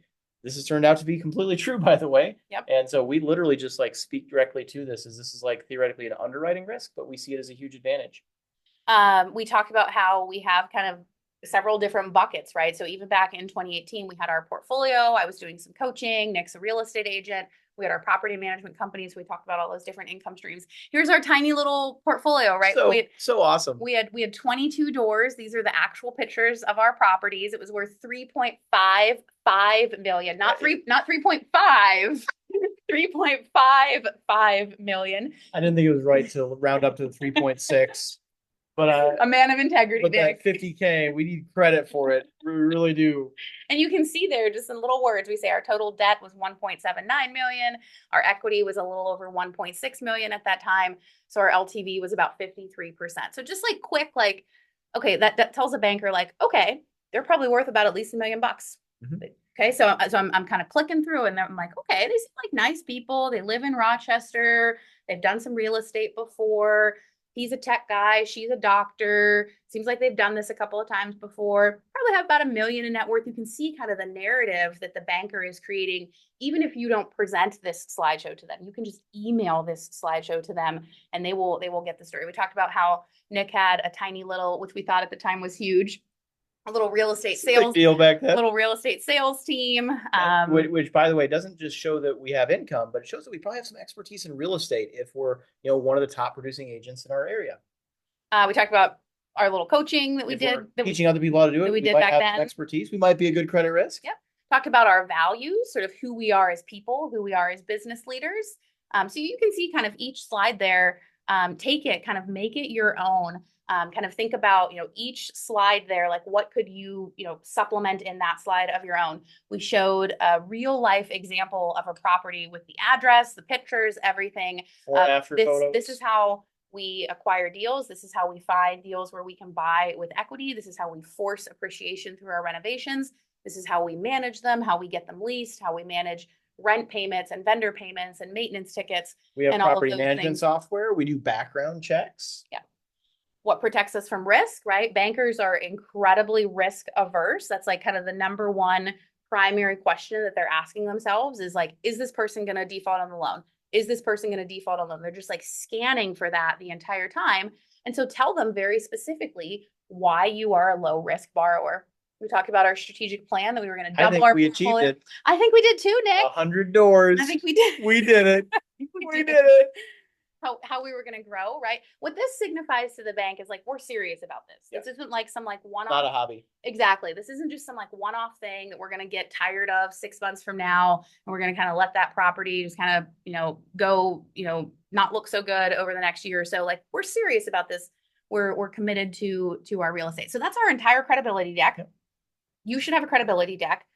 You can take that template. Do it to feel good about yourself. Yeah. Yeah. Yeah, just look at it if you're feeling sad. And then keep it and look at it in the future, and it's even more fun. Pretty awesome. Look at all this credibility. You can take that credibility deck that's our example, and you can have your own credibility deck in 30, 45 minutes. I have coached many people through the creation of their credibility decks. And once you see that you don't need to say like, oh, I've got 80 doors and all these things, who you are as a person, who you are in the community, what professional experiences you've been through, what hard things you've done. Have you earned a degree? Have you earned a certification? Do you have some business experience? What is own it. Whatever your real estate experience is, own it. I don't care if it's 2 properties, own it. 2 is exponentially more than almost everyone else in the country. That means that you've done it, you like it, you have some experience, you're ready to scale. Who actually puts you in the top 50% of all landlords. There you go. So all of that stuff is available there on the website so that you can download the PFS template. If you have never had one, it's essentially just a net worth statement or a balance sheet. Create your own resume, the schedule of real estate owned. Again, even if it's just 1 or 2 properties, put that on there. When you have a small portfolio, I would recommend putting your personal home because you probably have some equity in that, and that demonstrates to the bank that you have some net worth. And then the credibility deck. So you bring all of that to the first date, and you're excited about this because you know that you are solving a problem for this banker who is looking for amazing people in the community and amazing projects to lend against. So you're not nervous. You're excited to meet this person. And this is kind of some of how bankers think, right? Slowly. Don't rush into marriage. Be calm, be cool, be collected. You're here to meet a banker. You're here to get to know them. You're here to see if you can do business together, not just on this deal, but in all future deals. Can you build a portfolio together? Remember, your real estate portfolio is their lending portfolio, right? They're trying to build a career for themselves too. So they want to build not just a one-off with you, but a relationship over time. I love your metaphor, don't rush into marriage. That's kind of how you should think about it. So imagine if you go on a first date and you're like, girl, I just got under contract. I got 45 days to get married. You want a ring? I got a date. Like that's kind of how they think about it. And you should not rush into marriage. They will be appalled by that behavior. So think of this this way. They're the opposite of an entrepreneur. So entrepreneurs, they like taking risk. They look at all the upside potential. Bankers hate taking risk. They only look at the downside potential. They are looking for a can't lose deal. And the joke is that the only way to get fired at a bank is to write a loan that goes bad. You can show up drunk, never write a single loan. Like as long as you don't write a loan that goes bad, you get to keep your job and you probably get promoted to the VP of something or other. But if you write a loan that goes bad, you lose your job, which is actually a really good accountability mechanism, right? They are very aggressively incentivized to not write loans that go bad because they're going to lose their job. And that is exactly what will be running through their mind when you're on this date with them. If you're familiar with the DISC profile, they're going to be a high SC on a DISC profile the vast majority of the time. That loan officer is kind of like a car salesperson. Usually they're kind of a commission salesperson. They typically have a compensation matrix, and the amount of originations, loan originations that they get is a significant portion of their compensation on that matrix. So they're balancing don't get fired with I'd like to make some money. And that's the 2 things kind of rattling around in their head there. Don't be alarmed if they've done some homework on you, maybe even in a creepy way. They could potentially, hire a private eye to do a background check on you or something like that. And they might say, oh yeah, I looked you up on Facebook. I really like what you're doing there. And, I drove by all 7 of the properties that were on there. You guys take pretty good care of your properties. I was very impressed. Like that's a good thing. If they've done due diligence on you, if they show up, if they're unprepared for that meeting, that means that they probably don't take the meeting seriously. This is a big deal, and hopefully they've done their homework. Again, we can't emphasize this too much. Like if you actually show up in scrubs, that's probably a good idea. Have your MD identification badge on or something like that for the meeting. They absolutely love lending money to doctors. And then finally, these loans they're kind of a secret. There's no billboard. There's billboards typically for auto loans or for CDs or for something like that. But there's typically no billboards for commercial lending because if you think about it, 95% of the inquiries that they get, they can't do anything with. It's I want to open a store that makes cupcakes for dogs, or I want to. It's a specious business model that's not bankable. And so they would just encourage more time wasting if they advertise it. They get almost all their business from referral and from direct inquiry or from loan brokers, which we'll talk about here in just a few minutes. So they're always excited when they meet a serious person, when they Mhm, meet someone that, mhm. hey, I can actually lend money to this person. This is great. I better do my homework. I'm gonna go buy him a steak for lunch. Like, they should be very excited to speak with you if you are a serious client. Next up, So let's talk about what if things don't go so well and you get a no from the bank. you Why will is get a that? no. It's Yeah. okay. You're not crazy. Just like take this little like 2-second clip and play it on repeat. You are not crazy. It's not about you. We've gotten 5 or 10 times more no's than we've gotten yeses. We get no's from banks today and we get a yes tomorrow. We get no's from banks about deal A, but they're excited about deal B. You will get no's. You will get no's. That is okay. That is normal. That is part of the process. Here's what to do. So first of all, just understand how the bank thinks. They have a bunch of money that they need to loan, and they see that as like a problem. They wish that they could just go put the money in the bank, but they are the bank, so they can't do that. They have to loan that money to people in the community. In fact, that's their charter. That's the whole reason that they exist. They are allowed to accept deposits from the public in order to lend money to the public. The FDIC and the Fed, they say, this is why you exist. You have to go do this thing if you're fulfilling your mission. So how can they do that in a way that generates the smallest possible risk and creates a financial return for the bank? That's their mindset. And so they'll have all sorts of portfolio analysts. They'll say, okay, we've got too many loans against office buildings. So don't write any more loans against office buildings. Even if Warren Buffett himself comes in and asks for a 10% LTV loan, no more loans against office buildings. Or, okay, we've got too many SBA loans. There was a question about SBA loans earlier. We can talk about that here at the end. We're not going to do any more SBA loans. Or we've got too many loans to small organizations. Mhm. And if there's an economic downturn that has an adverse impact on small organizations, that's going to bring down the bank. So no more loans to small organizations, or vice versa. Hey, we've got too much outlay to large organizations. And it really just it's like Not about you. yeah, It's it's not not about about you. you. Yep. And I would say this is where I see people fold, right? They'll get like oftentimes it's their first no and they're like, well, I guess commercial lending's not for me. Or they'll get, they have a little grit and they'll get their second, third, or even fourth no. And then they're like, well, I guess it's really not for me. Guys, you're gonna get no's. Mhm. And that's okay. These people are your friends, right? You want to do business with them this week, next month, a year from now, 5 years from now. Keep getting to know them, keep showing up to coffee, call them like, hey, I just got something in our contract. I'm excited to share it with you. I'm going to send you an email of the picture from Zillow. I'm so excited, right?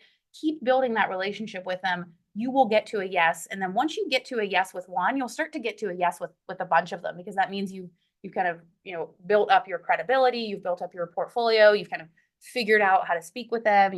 They've known you for long enough. They know that you're a credible risk. So it is absolutely okay to get a no in the beginning. We got a great One, question here from Fulton. yeah, let's When address I that. We're on the same page. yeah, when I invested in a different state and approached a local bank near the properties, they didn't want to loan to us because they felt like that we had no ties to the community. Again, they have a charter to invest in the community with people who are in the community. So some of our VIP clients that we have invested millions of dollars with us, like they'll fly in. We will arrange meetings with them that we'll sit in on. So we'll go, us, the banker that we have a relationship with, and this investor who's flown in, and literally just talk about how invested they are in the community. How in the community they come out and come to real estate, real life, and come to all of our webinars. And they love Rochester, and they're a doctor, so there's the Mayo Clinic connection. Banks love to lend to locals. This is not something that you phone in. You need to fly in, meet face to face with them. If it comes up, oh, why, yes, I do own a home in New York or California or something like that, but I really love investing in Rochester. I think of this as my home away from home. I love visiting here as often as I can. Ultimately, they may decide that that's just not for them. You should be transparent about, hey, this isn't my primary place of residence. You will find a bank who lends to you, but just understand that they're going to have a extreme local bias. Like some of the banks that we work with, they're like, yeah, that's like 10 miles away from our nearest branch. It's kind of outside of our service area. That's literally something they've said. Like they are hyper local. They want to serve just that local community. That's what their charter says. And if you're out of town, make sure you've built your local team, right? You should be doing that anyway to protect your deal, so you can lean on the credibility of, yeah, I'm working with so-and-so property manager, and here's some of the maintenance vendors that I work with, and here's local communities that I donate to, or here's why I'm interested in this community. I haven't lived here for 20 years, but I went to college here, or I was raised here, or my brother lives here. Like whatever, even if it's just that you are investing there, strictly for economic reasons, tell them about that and then tell them about the relationships that you have built, how often you're in town, those sorts of things. It is certainly harder, but it is not impossible. Excellent question. Yep. Go ahead. What do you do when you have the opposite problem now? So your dance card is full and you have so many banks that are tripping over each other to offer you money.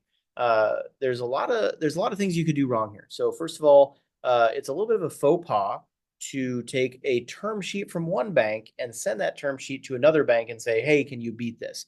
I As don't in, know. like, you shouldn't do that. You should not do that. No. Yes. Yep. I don't know why, but that's just considered an ungraceful thing to do. Now, after you choose a winner, and you've already closed on the property, banks will often say, "Hey, what did that other bank, offer you that won the deal?"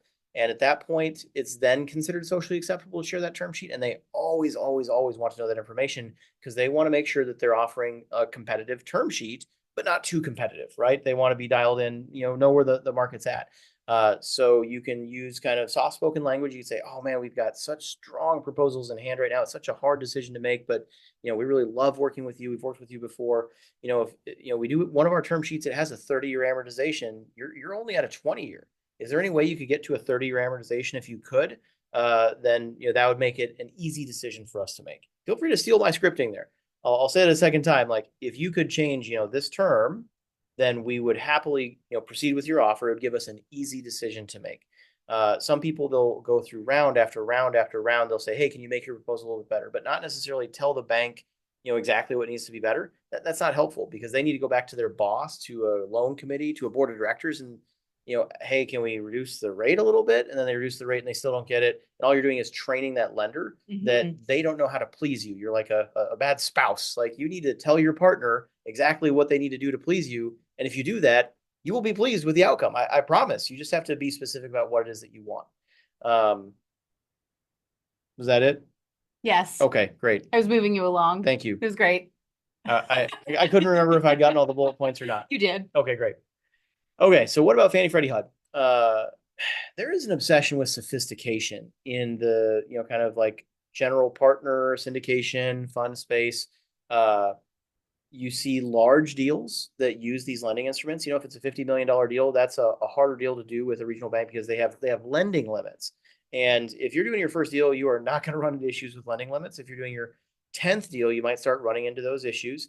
And I think there's this idea that if you're doing a $50 million deal, I don't know, you're a big shot or you're making a lot of money or I don't know. And then those $50 million deals, they tend to use Fannie Freddie HUD financing vehicles. They're really geared towards those larger multifamily properties. And so if you're doing like $1 million deal, we see people pursuing like Fannie Mae financing, and you can get a loan on those small properties with Fannie Mae financing. But in our opinion, that's a mistake. You pay penalty points for those smaller loans and you get horrible term sheets. It's a terrible deal. So we really recommend that you just use that option once you've done this many times. You should probably have, I don't know, at least a dozen commercial loans under your belt before you're pursuing those vehicles.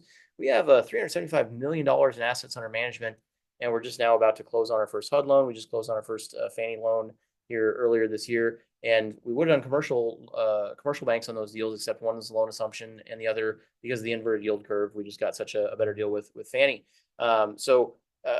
Unless you've been at this for quite a while, I would not worry about doing business with Fannie, Freddie, or HUD. All right, let's talk about loan brokers. Some people have asked about loan brokers. It comes up a lot. So a loan broker is someone who it's their profession to go out to collect information from you, hear about the deal that you have or the deals that you'd like to get, the lending that you'd like to get, and then go out and shop that with a lot of local banks. They're like a real estate agent, except for loans. So they're not out shopping for properties for you. They're out shopping for loans. They can be very powerful for you because they can expand your reach, particularly if you're new to a market, or like when we had reached the lending limits of many of the local banks here, then we needed to expand kind of geographically a little bit. So that can help there. We recommend working with loan brokers. We recommend that you do the boots on the ground work first, right? You make the calls, you get the warm referrals, you do the emails. We're going to show you the exact email to send here in just a little bit. But loan brokers can help you to expand your reach, and especially as you scale. So just like a real estate agent, sometimes their incentives aren't necessarily aligned. So they may get like a bigger commission from bank A than bank B. And so even though bank A That is not disclosed to you. is a worse deal for you, they might, be like subtly trying to convince you to take the term sheet from bank A. So just kind of have that in mind. Manage exclusivity very carefully. So what that means is sometimes you will sign a document with them saying, I'm looking for lending on 123 Main Street, and no matter who I get the loan through, I will pay you some sort of commission. Sometimes the exclusivity could be, I'm looking for lending on 123 Main Street. I'm going to be shopping my contacts and talking to my people, but shop your contacts too. And if I get a loan with a lender that you brought to me, I will pay you a commission. But if I get a loan myself, then I won't pay you a commission. That's what we usually do. Loan brokers sometimes limit creativity, sometimes can limit the number of lenders that you're exposed to. Most importantly, it dilutes your relationship with the lender because now there's a middle person involved. So if the point of commercial lending is to scale your portfolio, it can be helpful to have a loan broker to get you a wider net, but it can be hurtful because now you don't have a direct relationship with that loan officer. You're one step removed. And so let's say today you're getting a $2 million loan from that bank, but 6 months from now or a year from now, you want a $5 million loan. You may not have enough rapport with that loan officer to just call directly and say, hey, I'd like another loan. You might have to go through that loan broker again. So just, pros and cons to loan brokers. We probably do 70% of our lending ourselves and then about 30% with our loan brokers. Nick had mentioned that your loan officer, so loan officer is who works for the bank. They're a great underwriting partner. Your loan broker is a really great underwriting partner too, right? Because all day, every day, they're looking at financials, they're presenting financial packages to banks, they're hearing back feedback from banks about what banks like or don't like. So you can go to them too and say, well, what do you think about this deal? Or what do you think about these numbers? Or what do you think about my pro forma? I probably send a deal to our loan broker several times per week, and I communicate with them almost every day. So while they don't always sell us a loan, they are looking at every single piece of business that comes across our desk.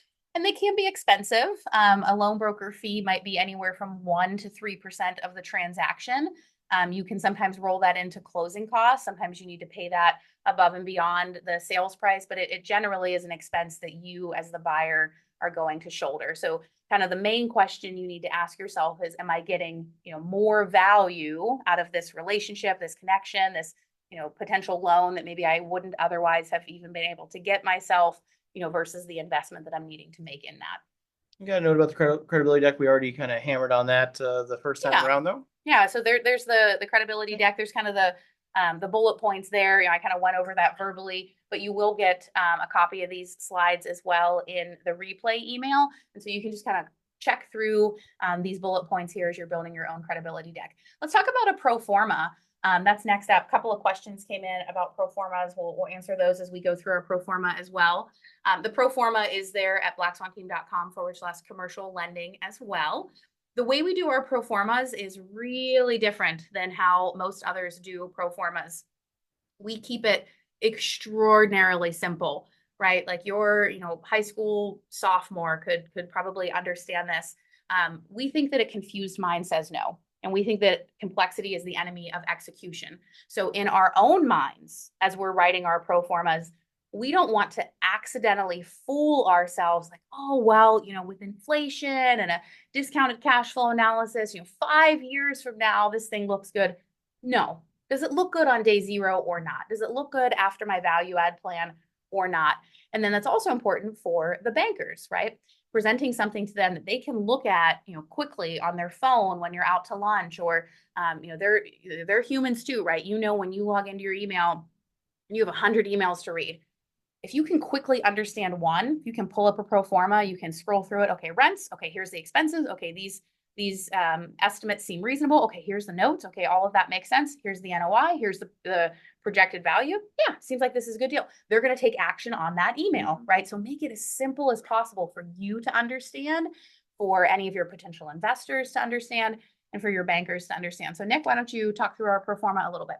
Yeah, and we could do a whole webinar on putting together pro formas. So chime in chat if you'd like to see that sometime later this year. You can go again. You can pay hundreds of dollars, $1,000 for a spreadsheet that has 10,000 cells in. You have to watch 20 hours of videos to understand it. I don't think that serves anybody. I don't think anyone knows what the world's going to look like 5 years from now or what discount they should put on future values of cash. We care really a great deal about what happened with the seller financials, what happened in the last 12 months, what the world's going to look like when we close on that property. So we typically just kind of look at, the really knowable things with some of our assumptions for expenses. They're conservative assumptions. And then what the world's probably going to look like 1 year from now. So we're not assuming there's any organic rent growth. We're not assuming that that anything has changed with interest rates or cap rates, or there's no reversion cap rate. It's just literally like, what do things look like a year ago, today, and a year from now? This should be something that's trivial to understand. I've got a bunch of notes that I just kind of left in here, kind of fun notes, and you can see I'm kind of playing around in my pro forma with different, what if we got this loan at this rate? What would our rate of return be? You would only want to send everything down to the net operating income. So that in that screenshot in the slide, I cut off the net operating income, and the banker is just going to be doing a calculation to get to a 1.2 DSCR, a 1.2 DSCR. So they literally just add all this up and say, okay, you think you can get to 427,000 in net operating income. The T12 income NOI was 223,000. This seems like a bit of a leap. They might kind of go through your assumptions and try to figure out whether or not those are sound assumptions or not. And then they'll just divide this number by 1.2, and that's the most amount of debt service that they can give you. So depending on the amortization and interest rate, that's going to restrict the size of the loan they give you. It's truly that simple. That means that in any given month, you can make your mortgage payment and have 20% left over.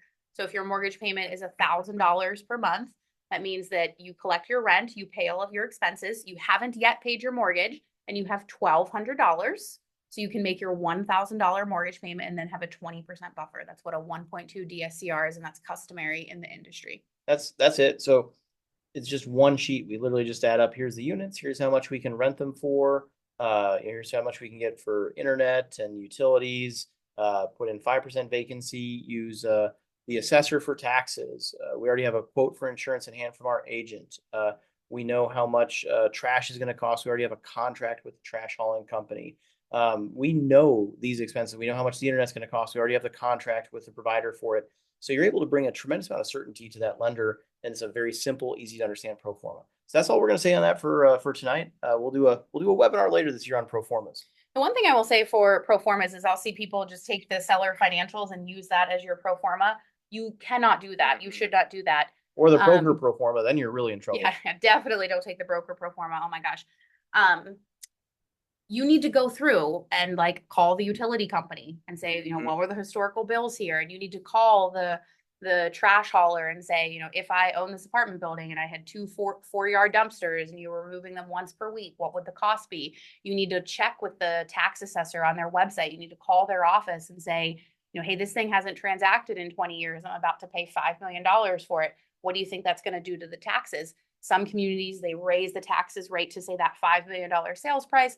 Others, they'll sort of inch it up. Well, that could make or break a deal. So you need to go line by line and collect your information for your pro forma and plug all of that in. Some of the things that are pretty knowable, say gas, electric, the alarm monitoring, right? You can see their contracts. You can see that they have a contract with ABC fire monitoring system and it's $2,000 per year. Well, you can take that from the seller financials then, but you need to make your own pro formas. That may sound simple, but I've worked with a lot of pretty experienced real estate investors, and kind of it'll catch me because we're talking about pro formas, and then I figure out that they're using the offering memorandum, which is the document that the broker sends out to market the property, which cannot be trusted. That's it's a sales tool, right? To convince you to buy the property. It is not necessarily, which is often inaccurate, we'll say. Right, not necessarily reality. So I want to scroll up here for a second because I know Aditi asked a question about pro forma. Okay, when you offer on a commercial residential property, do you offer based on NOI and cap rate on current rents, or offer based on pro forma? Assuming it's a mom and pop seller who haven't raised rents in years, the NOI may be much lower than the pro forma. How do you bridge this gap to make the offer appealing to the seller? So It's all a negotiation, right? So Mhm. this is more about kind of negotiating real estate. It's all a negotiation, right? If there's no books, because Is it's your question, how do we value the property or how do we negotiate with the seller? Because those are two different questions. yeah. So I want to address kind of both of them. Figuring out what the seller wants, right? Maybe it's a certain close date, maybe it's a certain seller carry so that they can, smooth out their tax burden, those sorts of things. But I think maybe what you meant to ask here is how do you get lending based off of your vision of the property? If you think if rents are say 500 per month because they haven't been raised in 15 years, and you think you can pretty easily raise rents up to market rents of say 1,000 per month, well, you want to get lending off of say the 1,000 per month, not the 500 per month. How do you convince the bank of that? And it's exactly what we did here. It's showing the seller financials, showing what you plan to do at closing, showing your plan for 1 year later. So as I turn over these units, I do some renovations, I start to rein in some of the costs, do some preventative maintenance so that my overall maintenance goes down. Here's where I think the property is going to be in 1 year.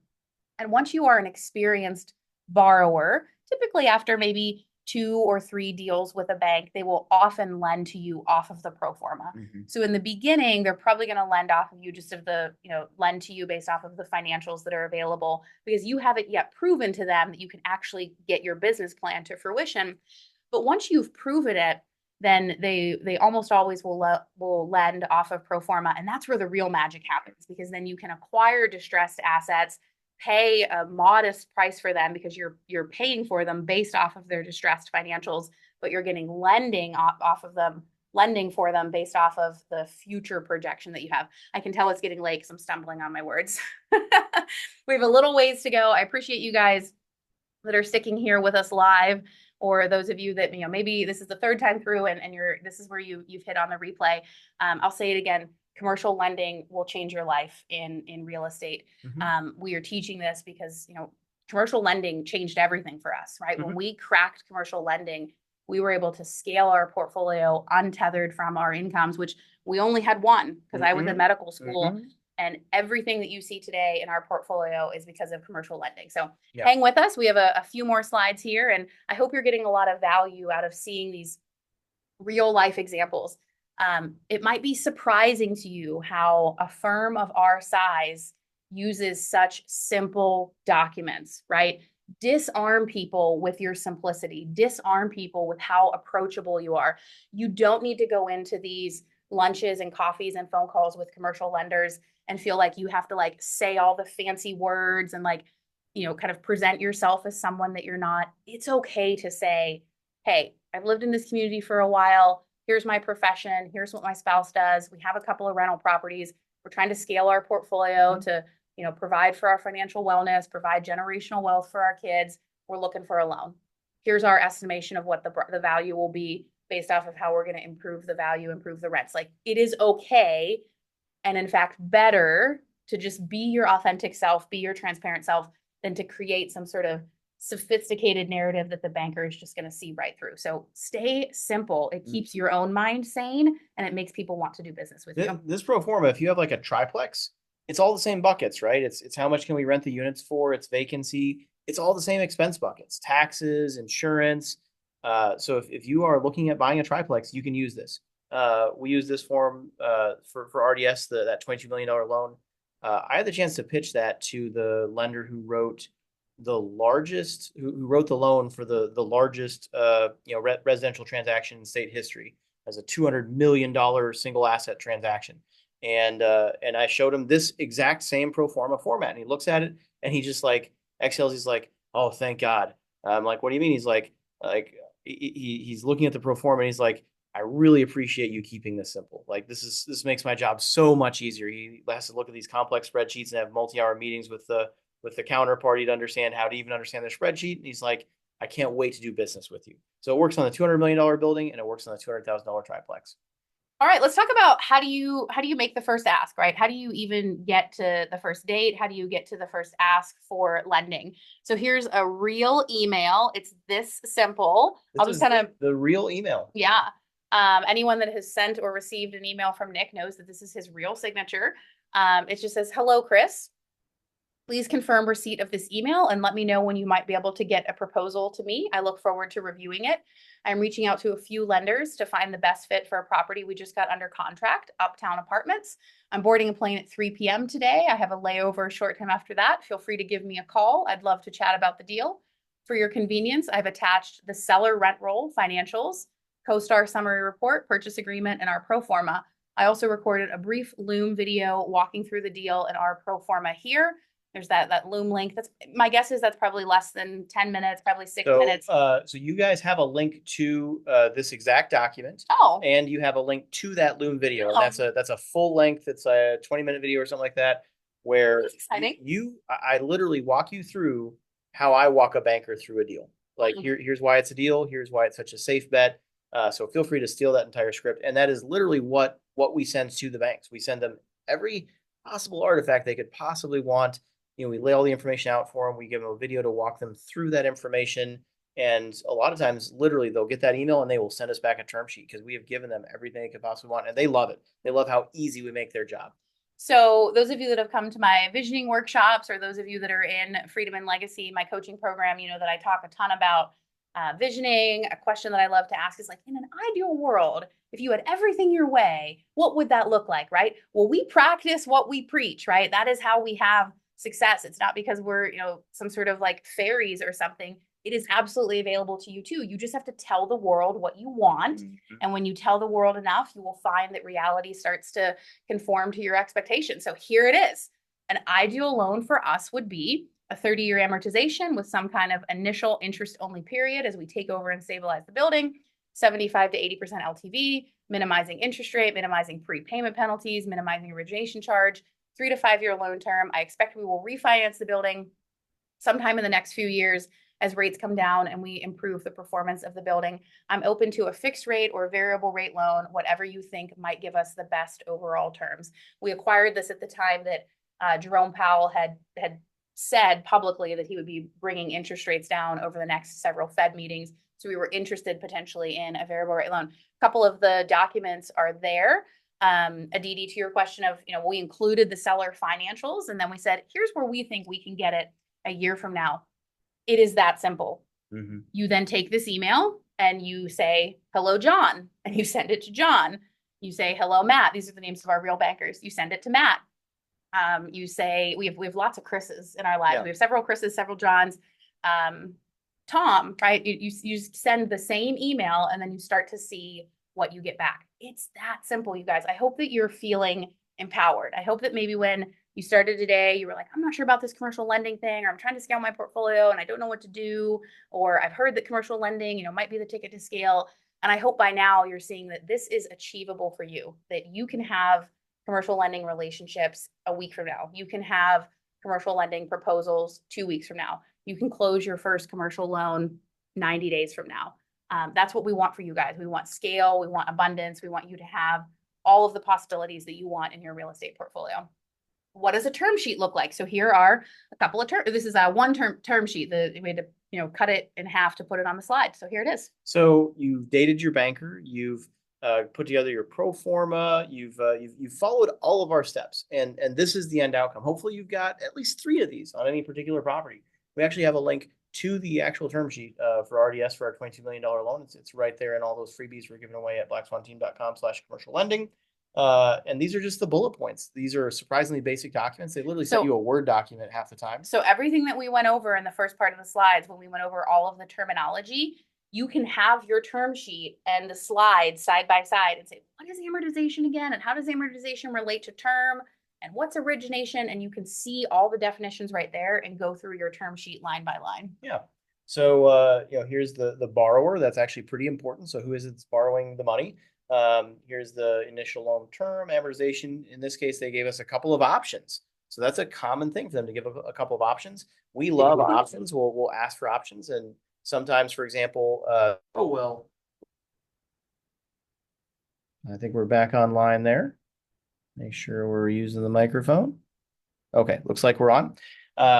Sometimes they'll say, well, we could do a 6.25% fixed rate, or we could do a variable rate that has a ceiling of 6.5%. Well, shoot, I'd be happy to take the variable rate that caps it just 25%, 25 basis points higher if there's a chance it could go lower. And so literally just every single bullet point you could need to know is typically in that term sheet. And then you can compare that side by side. We'll usually put together a little Excel spreadsheet with each of these terms and each of the options. There's like a row for each term and a column for each lender. And if you work with a loan broker, they'll typically put together that matrix for you. And you just kind of add up what's the best proposal. Then you typically go back to each lender and say, hey, if you were able to do X, Y, Z, this would be an easy decision for me to make. And you typically have a front runner. You typically have one that's just coming in with a way better proposal one way or another. Just like when you solicit bids for a renovation, you have one contractor that just comes with a better bid than the rest of them. And that's it. You proceed with the process as we previously described. All right. So what are your next immediate action items? We hope you're not just listening to this today. Yeah. We hope you're using these artifacts to start. We hope you're working on your credibility deck right now. Reach out to people who can refer you to lenders, people that you work with, people in your neighborhood, fellow real estate investors. Reach out to banks themselves.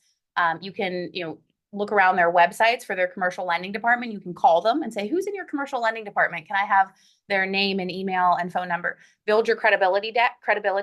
Guys, don't get hung up on this, right? Mm-hmm. Just make yourself look like a lovely, personable person who is not going to default on your loans. Like, do not get stuck in complexity.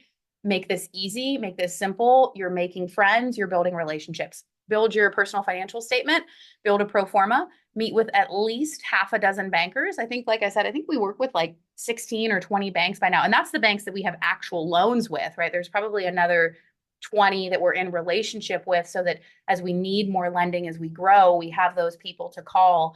As you grow, you will need to grow your banking relationships as well. And then put together an example loan proposal, which is that email and that Loom video. It's really that simple. You just walk through this list. You'll have all of these resources in the replay email at blackswanteam.com/commercial lending. Just kind of go through these one by one, and you can have everything you need to solicit commercial lending in 3 hours, something like that. 2 hours, yeah. Like an afternoon, guys. This is your future. It's worth it. What do you do if you don't have a deal? So a question came up. You may think this whole thing doesn't apply to you if you don't have a deal yet. Yeah, an excellent question came up of, do I get the deal first? Do I get the lending first? Well, here's your answer to that. And then I think we're basically at the end. So then we'll answer all of the questions that came in. Yeah. So you should probably figure this part out first, because you should practice like you play. You don't want to just show up to the game having never practiced. And it might feel like you have less credibility talking to a banker if you don't have a deal lined up. But bankers usually appreciate it. They don't like being under the gun if you have a closing timeline that you need to meet. And it shows that you plan ahead. So if you have an example pro forma of a property that maybe you've offered on in the past, but you didn't get, like, it's pretty likely that your future deal is going to look a little bit or a lot like the deal that you maybe didn't get the last time. Or if this is your second, third, or fifth deal, show them the last deal you did, start to finish. We showed you in our credibility deck how we did that. Let me ask you this. Do you think you are more or less likely to close on a deal if you already have debt lined up? Do you think that the listing broker or the seller might care if you have debt lined up? As a real estate agent, I don't ever show a single family home to someone if they don't have a pre-approval letter in hand from their lender.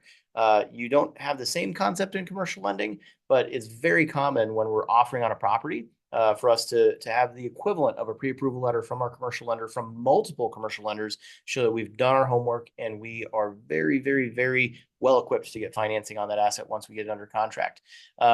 You might even find a deal while you're looking for that debt. You're going to be priming your reticular activation system to be looking for a deal while you're filling out that pro forma. Wait a second, that one property that we toured a couple weeks ago, I think that might actually work. I didn't get the tax right. I didn't get a quote on the insurance from my broker. Maybe the insurance is a little bit lower.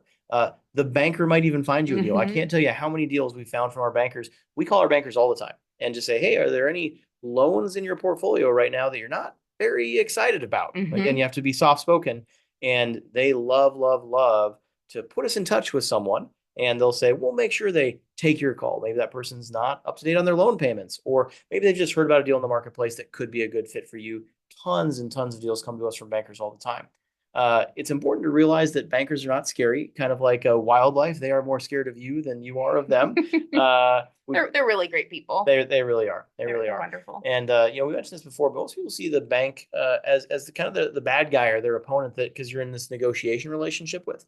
And we see it as the complete opposite. They are our most valuable underwriting partner. If the bank isn't excited about the deal, like let's say we went out to 6 banks with a deal that we got under contract and we got no term sheets back.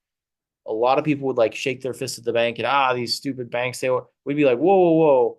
Why aren't banks excited to do this deal? Did we miss something in our underwriting?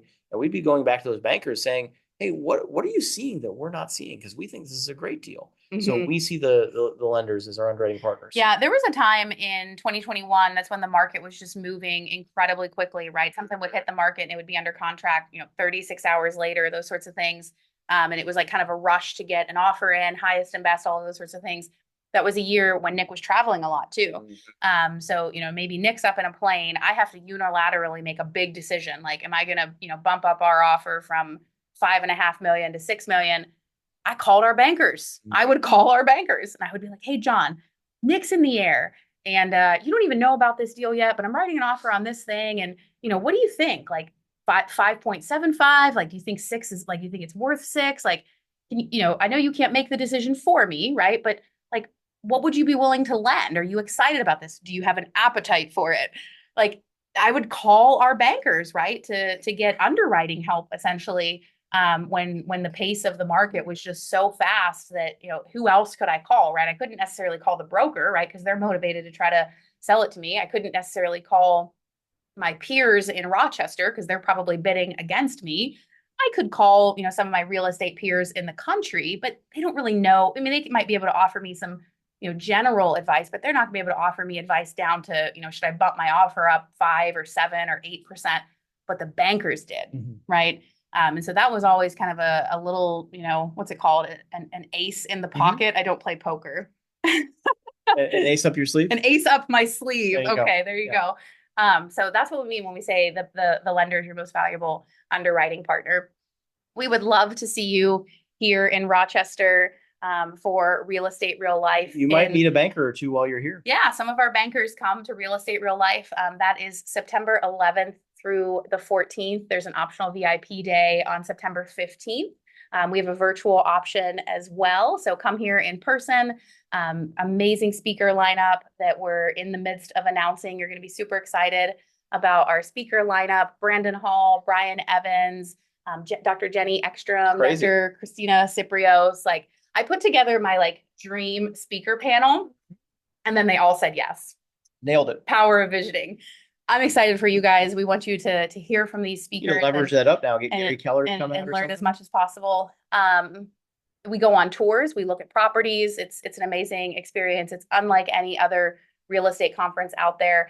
You can register at RERL2025.com and use early bird for $500 off of registration. Like, if you're thinking about a virtual ticket and you do $500 off of that registration, it's nearly free for you to attend virtually. If you got benefit out of tonight, Real Estate Real Life Virtual is just this massively expanded. It's super fun. And then we do have the Secure Freedom Fund. It's not open right this second, but get on the wait list if you're interested in that. That's a fixed return investment. We're offering 10% fixed rate of return right now. If you allow it to compound monthly, it actually goes up to 10.47% annually. SecureFreedomFund.com. We'll probably open that sometime kind of late spring or so. We're working on lots of different acquisition opportunities. And as soon as we get something under contract, we will open that. It's likely that we will fill it with people from the wait list before we even have the opportunity to launch it to our overall wait list. So that's to our overall email list. So that's the benefit of being on that wait list. And now let's get to questions. You guys, we have a lot of questions. We do have a lot of questions. Come, we love this stuff. Yeah. So we answered a couple of questions. Hey, there you are. Yeah. Your face is all big now. Yeah. As we went along tonight, but we kind of stuck to our content a little more than usual tonight. So like exactly 2 hours, we got through everything. I'm very proud of us. There we go. Awesome. There we go. We have 50 minutes until our nanny expires. So one of us has to get home by then. All right, let's kind of just take it from the top. What are your thoughts about SBA loans? Yeah, so those are small business loans. Those are a really powerful tool to have in your tool belt if you are buying a business or if you're buying real estate that is closely associated with a business. So Self-storage is one that you can often use an SBA loan for, or a hospitality property is often purchased with an SBA loan. So in those types of properties, you're really buying an active business as much as you're buying a piece of real estate. So you think about it, like an apartment building tends to be more intrinsically valuable than like a self-storage facility or a hotel, because self-storage facility and a hotel it's more like running a lemonade stand than it is like owning, a piece of raw land. So SBA loans, they're typically variable rate. They allow you to get up to a very high LTV. They allow seller carries. They have very favorable terms and eligibility requirements. The underwriting softer on SBA loans than most other loan types. Various commercial banks will often use it as a last resort, or just an option to offer if for whatever reason they can't give you a term sheet on a loan that they'll keep in their portfolio with a traditional commercial loan. But they are variable rate, and SBA loans have a pretty high default rate, which I think the SBA kind of wants it that way, because it's like a little bit of a subsidy program to support small business. We've never gotten an SBA loan. We have coached many people who have been kind of crushed by SBA loans lately as interest rates have run up. There's a lot of people right now. SBA loans could have pretty epic default rates here in the near future with interest rates running up. So those are a few thoughts on SBA loans. Hopefully that answers your questions. Next up, we had a question: how easy or hard is it to find financing at the end of a term when a balloon payment is due? So remember, in commercial lending, the term is almost always different than the amortization. So you might have a 20-year amortization on a 5-year term. So that means in month 60, you need to pay whatever loan is left all in one lump sum. That question really just depends on the market. It depends on, did you have a value add plan? Did you exercise your value add plan? Has there been market appreciation? Has there been rent growth? Have you managed expenses appropriately so that your NOI is as big as possible, right? Remember, NOI is income minus expenses. What's the prevailing interest rate? What is the general sentiment or general appetite in the lending environment at that time? So that disconnect between amortization and term is one of the downsides of commercial lending, because as we've learned, right, as I'm sure many people know, there's something about adulthood that 3 or 5 years happens in like 2 seconds. Like when our debt comes up for renewal, we're like, wow, it's been 5 years. It feels like it's been 3 weeks. Like, how did this happen? So you always need to be thinking ahead. And so we don't think of, if we have, say, a 5-year term, we don't think, oh, in month 55, we're going to start shopping for debt. We think sometime in the next 5 years, we need to refinance this thing to get another 5 years. If conditions are favorable at month 24, well, then we're going to refinance it at month 24 so that we're then 5 years from that. If it's say 2020, we have a 5-year term, things look really good in 2022, we're going to refinance in 2022. So now we've leapfrogged to 2027. That's kind of how you protect some from that risk there with that balloon payment. We have never failed to renew financing, but we also are like a pretty good bet. And it has happened to people who are not a good bet or are in trouble, that when they get to like that 5-year term and when the note matures, the bank says, listen, we don't want to renew this loan. But normally for like a couple $100, a minor documentation fee, in our personal experience across a huge amount of loans, the commercial bank has extended the loan. But for people who are maybe less creditworthy, or the bank is just in a bad spot, having nothing to do with the borrower, you can absolutely get stuck. And so you should always be in conversation with that bank. When we get to 2 years, 1 year out, we're talking to that bank. Hey, how do you guys feel about this loan? Are you excited to renew this note, or have appetite, or even give us a cash out refi? And they will tell us very quickly. They'll give us very explicit forward guidance on what we should expect. So that's a critical concept that you need to master as part of commercial lending. So if the bank did not want to renew the debt, you'd have the opportunity to shop it to a new bank, or potentially to just sell it altogether. Mike asked a question: do you typically renew with the same bank when the 5-year term is up? I think almost all the time we have. I mean, technically we could. Our default position. Yeah, we could shop it to another bank. But I think almost always we just extend. Yep. Yeah. And it's so much easier than we asked for a cash out refi. We're getting a cash out refi right now on a tranche of single family properties that we got debt on 5 years ago. And our interest rate's going to like double versus our interest rate then, but the properties have gotten more valuable. They deliver more income. So we're still going to get a cash out refi, a very significant cash out refi. And we just say, hey, yeah, we're at our mature, like they offer to extend. It's always negotiation, right? They offer to Mhm. extend. We're like, ah, well, if we're merely going to extend, we'll probably have to go talk to some other banks, see what we can do for a cash out refi. And then our bank's like, okay, well, we'll see what we can do. How about 100 grand? Is that enough? Well, maybe 200 grand. It's like a little bit of negotiation. And sometimes they can renew the note and give us like a minor cash out refi without even doing like a full blown refinance. So that's approximately what that looks like when those notes mature. Excellent question. Next up, Aditi asked, some syndicators got into trouble by taking a variable rate loan in an already low interest rate environment and later having difficulty at the time of balloon payment due to higher rates at that time, leading to foreclosures. In this current environment with interest rates potentially projected to decrease, would now be a prudent time to take a variable rate loan with a rate cap? If so, what would you set the rate cap at to be conservative? No. I don't think so. I think pre-presidential election, that was like maybe a reasonable thing Exactly what I was to gonna think say. about. Yep. But the Trump administration is as yet unknown. What he might do with tariffs, what he might do with the supply chain, what he might do with government efficiency, what he might do with immigration, right? Some of his proposals could be wildly inflationary, right? And when inflation goes up, interest rates go up. Some of the things that he's proposing are claimed that they might lead to deflation, which is kind of what we need in our country right now, and then interest rates would go down.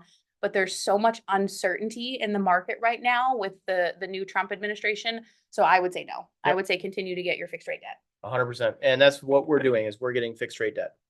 That's what we're getting in our portfolio. We acquired like 60 or 80 million dollars of fixed rate debt this year. 2024. So, in 2024. Yeah, not 2025. That'd be pretty cool if we had acquired good that January. much debt in 3 weeks good and 2 January. days. I have a duplex I need a cash out refi on. You Woo! mentioned that interest rates on commercial loans are lower than conventional loans right now.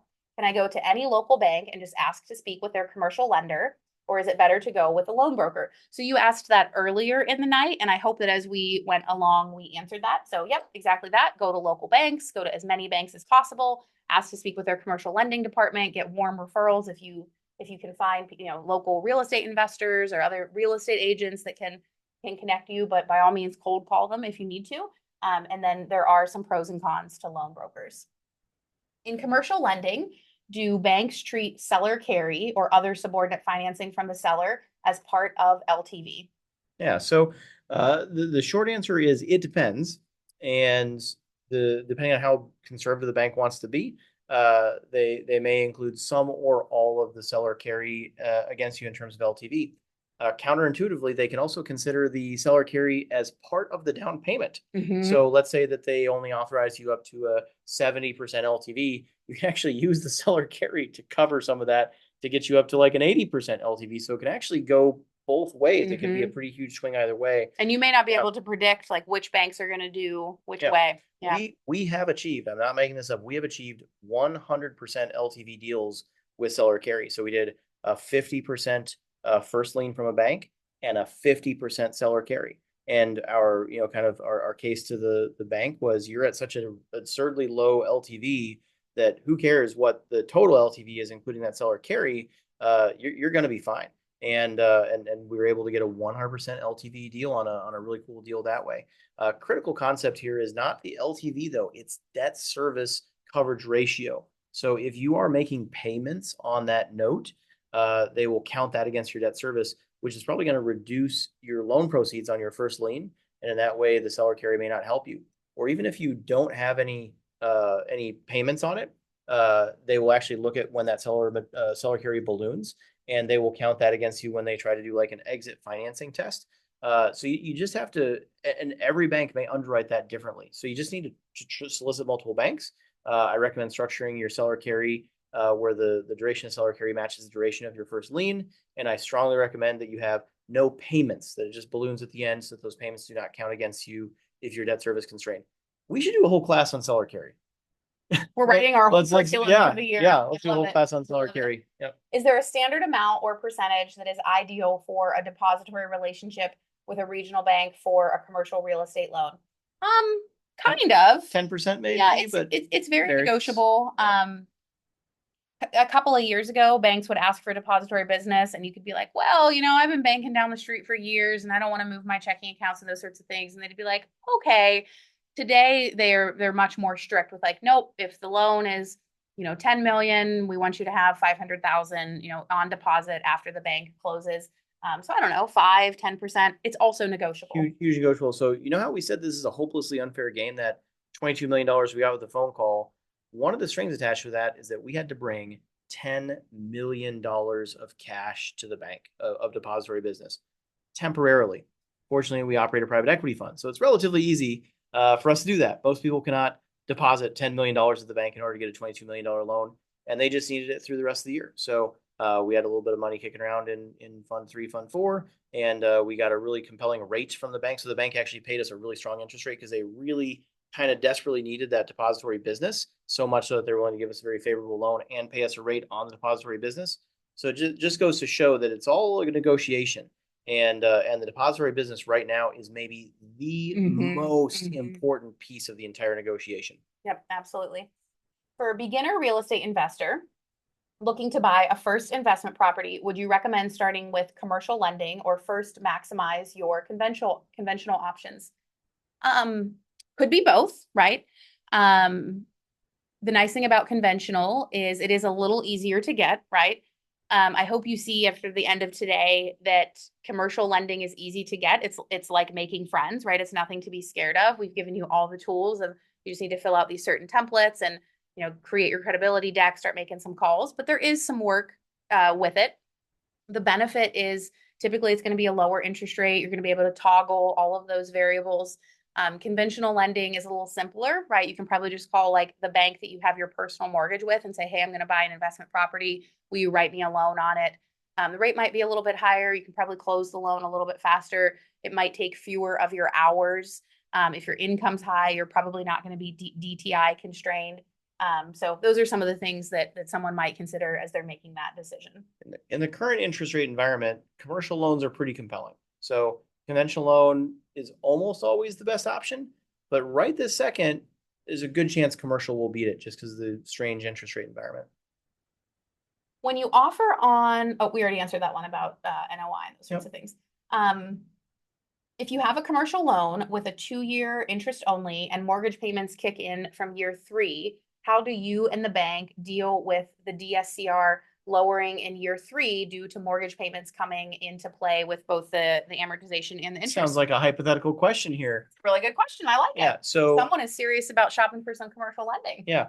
So just to make sure everyone understands this, the payment on the loan goes up when it switches from interest only to amortizing. And in that example term sheet, request, there's an interest only period on Uptown Apartments that we shared with you. Very common to negotiate an interest only period in a commercial loan. However, when it flips over to amortizing from interest only to amortizing, it's possible that you no longer make your debt service coverage ratio covenants. So commercial loans, they have a concept called covenants, some rules that you need to follow.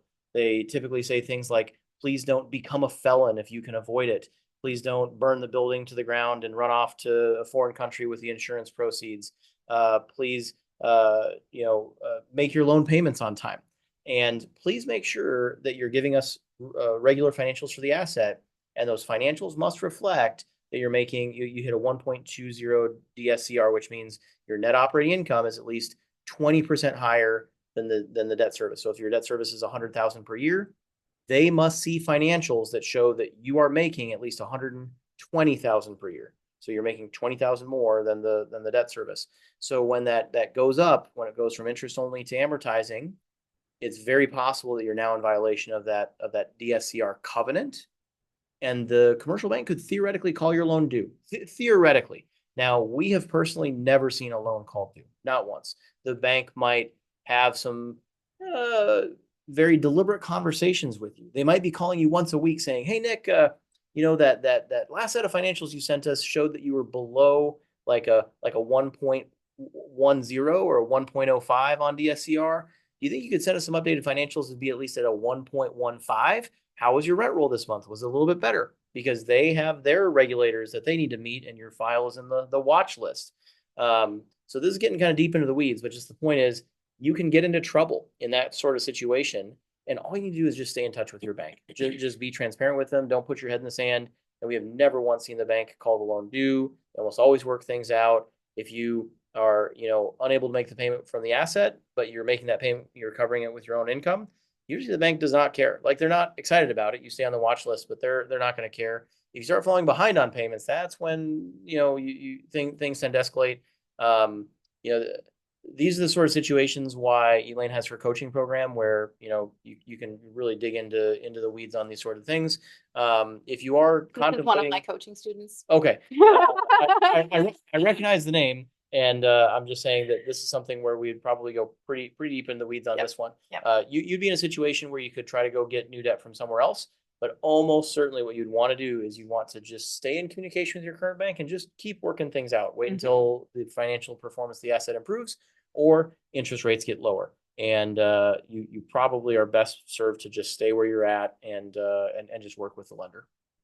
Is it better to keep the schedule of real estate owned separate from the personal financial statement, or is it expected that there is a lot of overlap between the two? So let's say someone has all of their personal assets, plus their stock portfolio and their real estate accounts, or I'm sorry, retirement accounts and those sorts of things. And then maybe they own 3 or 5 properties. I'd probably just put that in the personal financial statement, right? It would just be listed under the assets, and then you would put the mortgages under the liabilities. And you just kind of embed that in the personal financial statement. When someone gets to say, I don't know, 10 properties, 12 properties, like there's enough complexity there that it kind of overwhelms the personal financial statement. So then at that point, you would have a column or a row that would say like real estate assets, $1 million, under your liabilities, real estate debts, 800,000. And then you would have your schedule of real estate owned that would have all of the properties with all of their values and all of their debts that adds up to that $1 million of asset value and that 800,000 of mortgages. So excellent question there. Yeah, very good question. I think we're down to our last question. Yeah. As a passive investor in syndicate deals, I don't personally own an investment property. We'd like to get started personally and not just being the passive investor. Would it be good to list on property metrics, just showing the history and knowledge as an investor? Absolutely. So it speaks to your resume as a real estate investor. One of the best ways to become a GP is to start out as an LP and to learn as much as you can by being a passenger on the plane to one day become a pilot on the plane. I guess I would wonder, are you trying to become a GP like a syndicator, or are you wanting to go buy like a duplex property in your backyard, so to speak? If you're buying a duplex property in your backyard, that LP experience is going to be a little less relevant. Still relevant that you have ownership interests on a schedule of real estate owned. Like, you have a level of real estate financial literacy that 99.99% of people don't have. But it's going to be less relevant. And when you go talk to like a local regional bank, they're going to care more about, like, do you have another property that you already own and operate a small property in your backyard? I would say the reason it's most important is because you need to include it in your net worth. So let's say on day 1, you have $200,000 in the bank. And let's say you have no other assets or debts or anything like that. Your net worth is $200,000. On day 2, you take $50,000 and you invest it with ABC Syndicator. On day 3, if you send a personal financial statement to the bank that says you have a bank account that has $150,000 in it, well, that's not true. You're worth $200,000. So you need to say, I have a bank account with $150,000 in it, and I have an LP investment that's worth $50,000. So that's why I think you'd really, really, really want to include those things, because you had said that you're in syndicate deals, right? So if you have 25,000 here, 50 here, 100 here, it could be a significant portion of your net worth, and you need to make sure that that's captured in your personal financial statement, because otherwise you're just kind of losing credit for all of that value that you've created in your life. I hope that makes sense there. I think I explained that clearly enough. Yeah. That is everything. That's a wrap. Thank you for those of you that stayed live or listened in on the replay. We hope you got a ton of value out of it. I had a ton of fun tonight. This is great. It's very fun, playful energy, and about, I don't know, like what could be kind of a dry topic, but man, this never ceases to be exciting for me. Like, we still learn things every day. This is something that we've spent 1,000 hours mastering, and we're still learning things every day. is an unbelievably critical skill set. And we say for every hour you spend looking for a deal, you spend an hour looking for debt. The people who didn't do that 2 or 3 years ago, they're in deep water today. And so I'm so glad that we did do that a couple of years ago. And so we've got a mountain of really favorable debt under our belt that's taking care of our assets. These freebies are available to you. Go check out Real Estate Real Life, check out Secure Freedom Fund, go take immediate massive action on these action items. If this is something that you want to, if you want to grow your own active real estate portfolio, go get in touch with some lenders, get some referrals, work on your credibility deck, and I don't know, reach out to us if there's anything that we can do to serve you. Yeah. We'd love to help you in your journey. Share this with other real estate investors who are maybe asking you, what do you know about commercial lending? Or I've heard about commercial lending. Just direct them right to that website and they'll get this replay, the slideshow, all of the resources that we've been going through tonight that you have access to. Send them our way so that they can share in this education as well. Our next community power hour is Thursday, February 13th at 7 p.m. Central. We don't yet have our topic, though we had a lot of great ideas come up tonight around. I'm thinking it's pro forma. Seller carry, pro formas. Usually in February we do something communication related, but yeah, we do like we'll relationship month or something. We'll like see. That. It'll be amazing. We look forward to seeing you then, Thursday, February 13th. Yep.